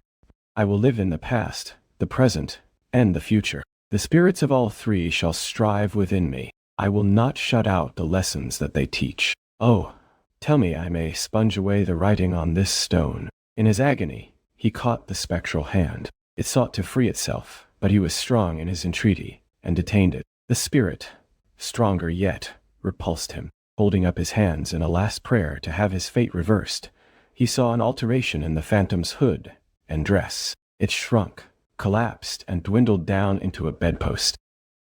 Stave 5. The end of it. Yes, and the bedpost was his own. The bed was his own. The room was his own. Best and happiest of all, the time before him was his own to make amends in. I will live in the past, the present, and the future, Scrooge repeated, as he scrambled out of bed. The spirits of all three shall strive within me. Oh, Jacob Marley, heaven and the Christmas time be praised for this. I say it on my knees, old Jacob. On my knees. He was so fluttered, and so glowing with his good intentions, that his broken voice would scarcely answer to his call. He had been sobbing violently in his conflict with the spirit, and his face was wet with tears. They are not torn down, cried Scrooge, folding one of his bed curtains in his arms. They are not torn down, rings and all. They are here. I am here. The shadows of the things that would have been may be dispelled. They will be. I know they will. His hands were busy with his garments all this time, turning them inside out, putting them on upside down, tearing them, mislaying them, making them parties to every kind of extravagance. I don't know what to do, cried Scrooge, laughing and crying in the same breath, and making a perfect Laocoon of himself with his stockings. I am as light as a feather. I am as happy as an angel. I am as merry as a schoolboy. I am as giddy as a drunken man. A Merry Christmas to everybody. A Happy New Year to all the world. Hello here. Whoop. Hello. He had frisked into the sitting room, and was now standing there, perfectly winded. There's the saucepan that the gruel was in, cried Scrooge, starting off again, and going round the fireplace. There's the door, by which the ghost of Jacob Marley entered. There's the corner, where the ghost of Christmas Present sat. There's the window where I saw the wandering spirits. It's all right. It's all true. It all happened. Ha ha ha. Really, for a man who had been out of practice for so many years, it was a splendid laugh, a most illustrious laugh, the father of a long, long line of brilliant laughs. I don't know what day of the month it is, said Scrooge. I don't know how long I've been among the spirits. I don't know anything. I'm quite a baby. Never mind. I don't care. I'd rather be a baby. Hello! Whoop! Whoop!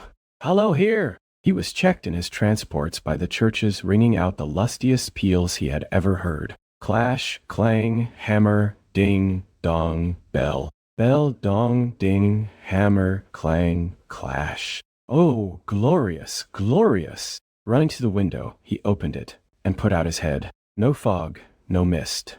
Clear, bright, jovial. Stirring, cold, cold. Piping for the blood to dance to. Golden sunlight, heavenly sky, sweet fresh air, merry bells. Oh, glorious, glorious. What's today? Cried Scrooge, calling downward to a boy in Sunday clothes, who perhaps had loitered in to look about him. Eh? Returned the boy, with all his might of wonder. "What's today, my fine fellow?" said Scrooge. "Today," replied the boy. "Why, Christmas Day." "It's Christmas Day," said Scrooge to himself. "I haven't missed it. The spirits have done it all in one night. They can do anything they like.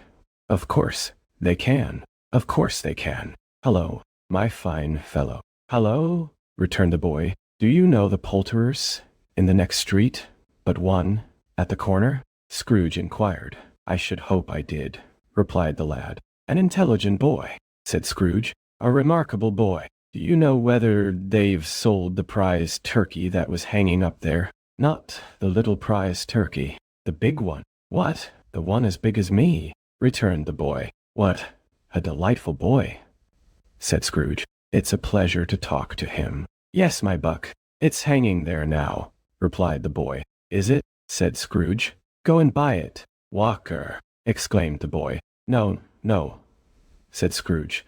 "I am in earnest. Go and buy it, and tell him to bring it here, that I may give them the direction where to take it. Come back with the man, and I'll give you a shilling. Come back with him in less than 5 minutes, and I'll give you half a crown." The boy was off like a shot. He must have had a steady hand at a trigger, who could have got a shot off half so fast. "I'll send it to Bob Cratchit's," whispered Scrooge, rubbing his hands and splitting with a laugh. "He shan't know who sends it. It's twice the size of Tiny Tim. Joe Miller never made such a joke as sending it to Bob's Wilby." The hand in which he wrote the address was not a steady one, but write it he did, somehow, and went downstairs to open the street door, ready for the coming of the poulterers. Man, as he stood there, waiting his arrival, the knocker caught his eye. "I shall love it as long as I live," cried Scrooge, patting it with his hand. "I scarcely ever looked at it before. What an honest expression it has in its face. It's a wonderful knocker. Here's the turkey. Hello, whoop! How are you? Merry Christmas." It was a turkey. He never could have stood upon his legs, that bird. He would have snapped them short off in a minute, like sticks of sealing wax.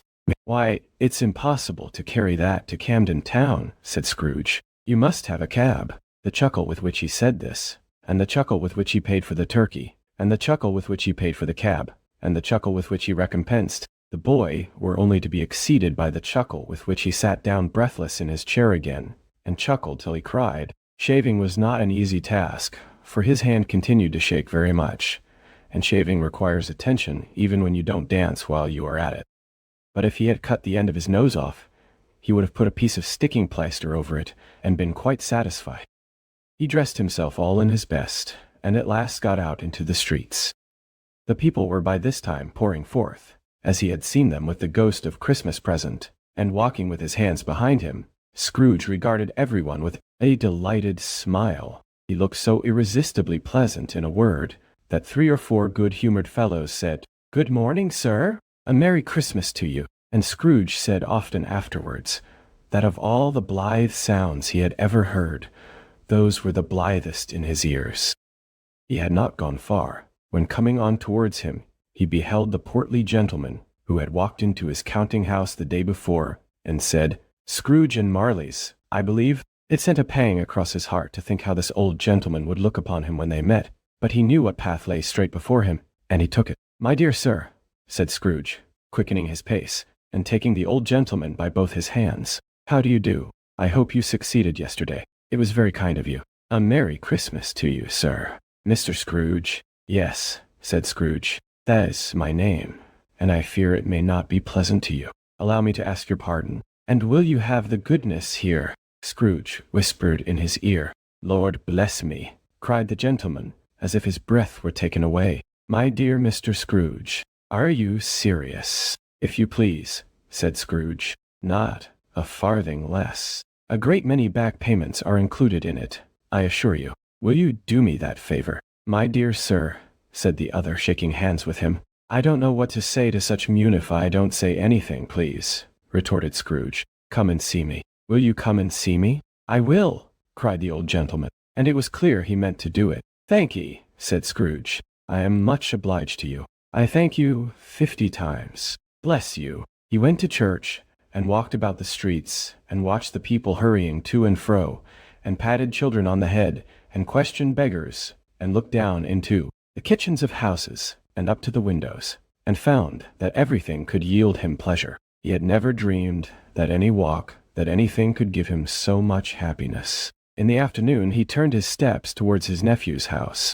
He passed the door a dozen times before he had the courage to go up and knock. But he made a dash and did it. "Is your master at home, my dear?" said Scrooge to the girl. "Nice girl." "Very. Yes, sir." "Where is he, my love?" said Scrooge. "He's in the dining room, sir, along with mistress. I'll show you upstairs, if you please." "Thank'ee." "He knows me," said Scrooge, with his hand already on the dining room lock. "I'll go in here, my dear." He turned it gently, and sidled his face in, round the door. They were looking at the table, which was spread out in great array, for these young housekeepers are always nervous on such points, and like to see that everything is right. "Fred," said Scrooge, "dear heart alive, how his niece, by marriage, started." Scrooge had forgotten for the moment about her sitting in the corner with the footstool, or he wouldn't have done it, on any account. "Why, bless my soul," cried Fred. "Who's that?" "It's I, your Uncle Scrooge. I have come to dinner. Will you let me in, Fred?" "Let him in." It is a mercy he didn't shake his arm off. He was at home in 5 minutes. Nothing could be heartier. His niece looked just the same. So did Topper when he came. So did the plump sister when she came.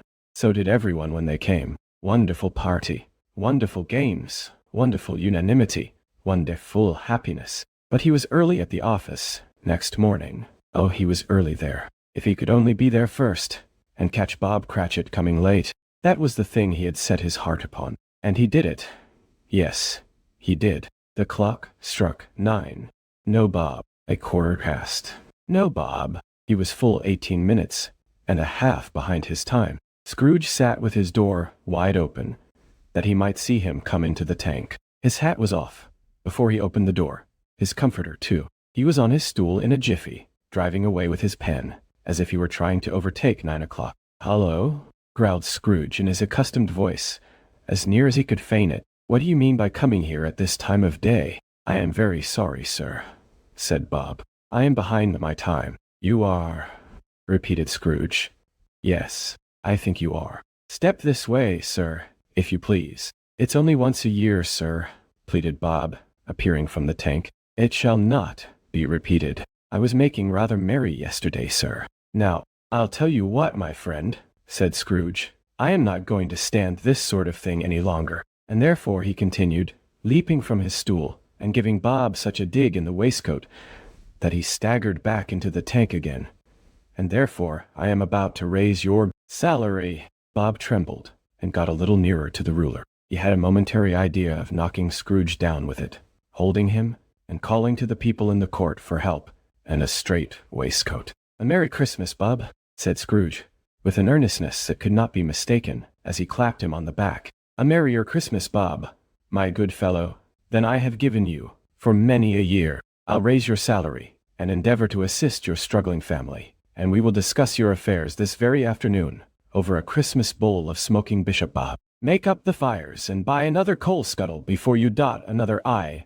Bob Cratchit." Scrooge was better than his word. He did it all, and infinitely more. And to Tiny Tim, who did not die, he was a second father. He became as good a friend, as good a master, and as good a man, as the good old city knew, or any other good old city, town or borough, in the good old world. Some people laughed to see the alteration in him, but he let them laugh, and little heeded them, for he was wise enough to know that nothing ever happened on this globe for good, at which some people did not have their fill of laughter in the outset.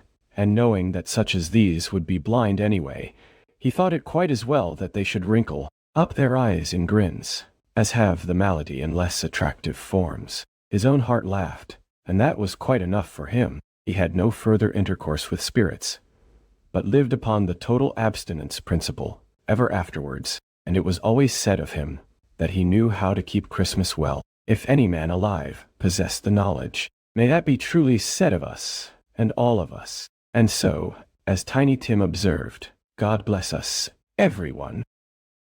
And so the night grows quiet once more. The streets of London rest beneath fresh fallen snow, and a changed heart beats warmer than any hearth.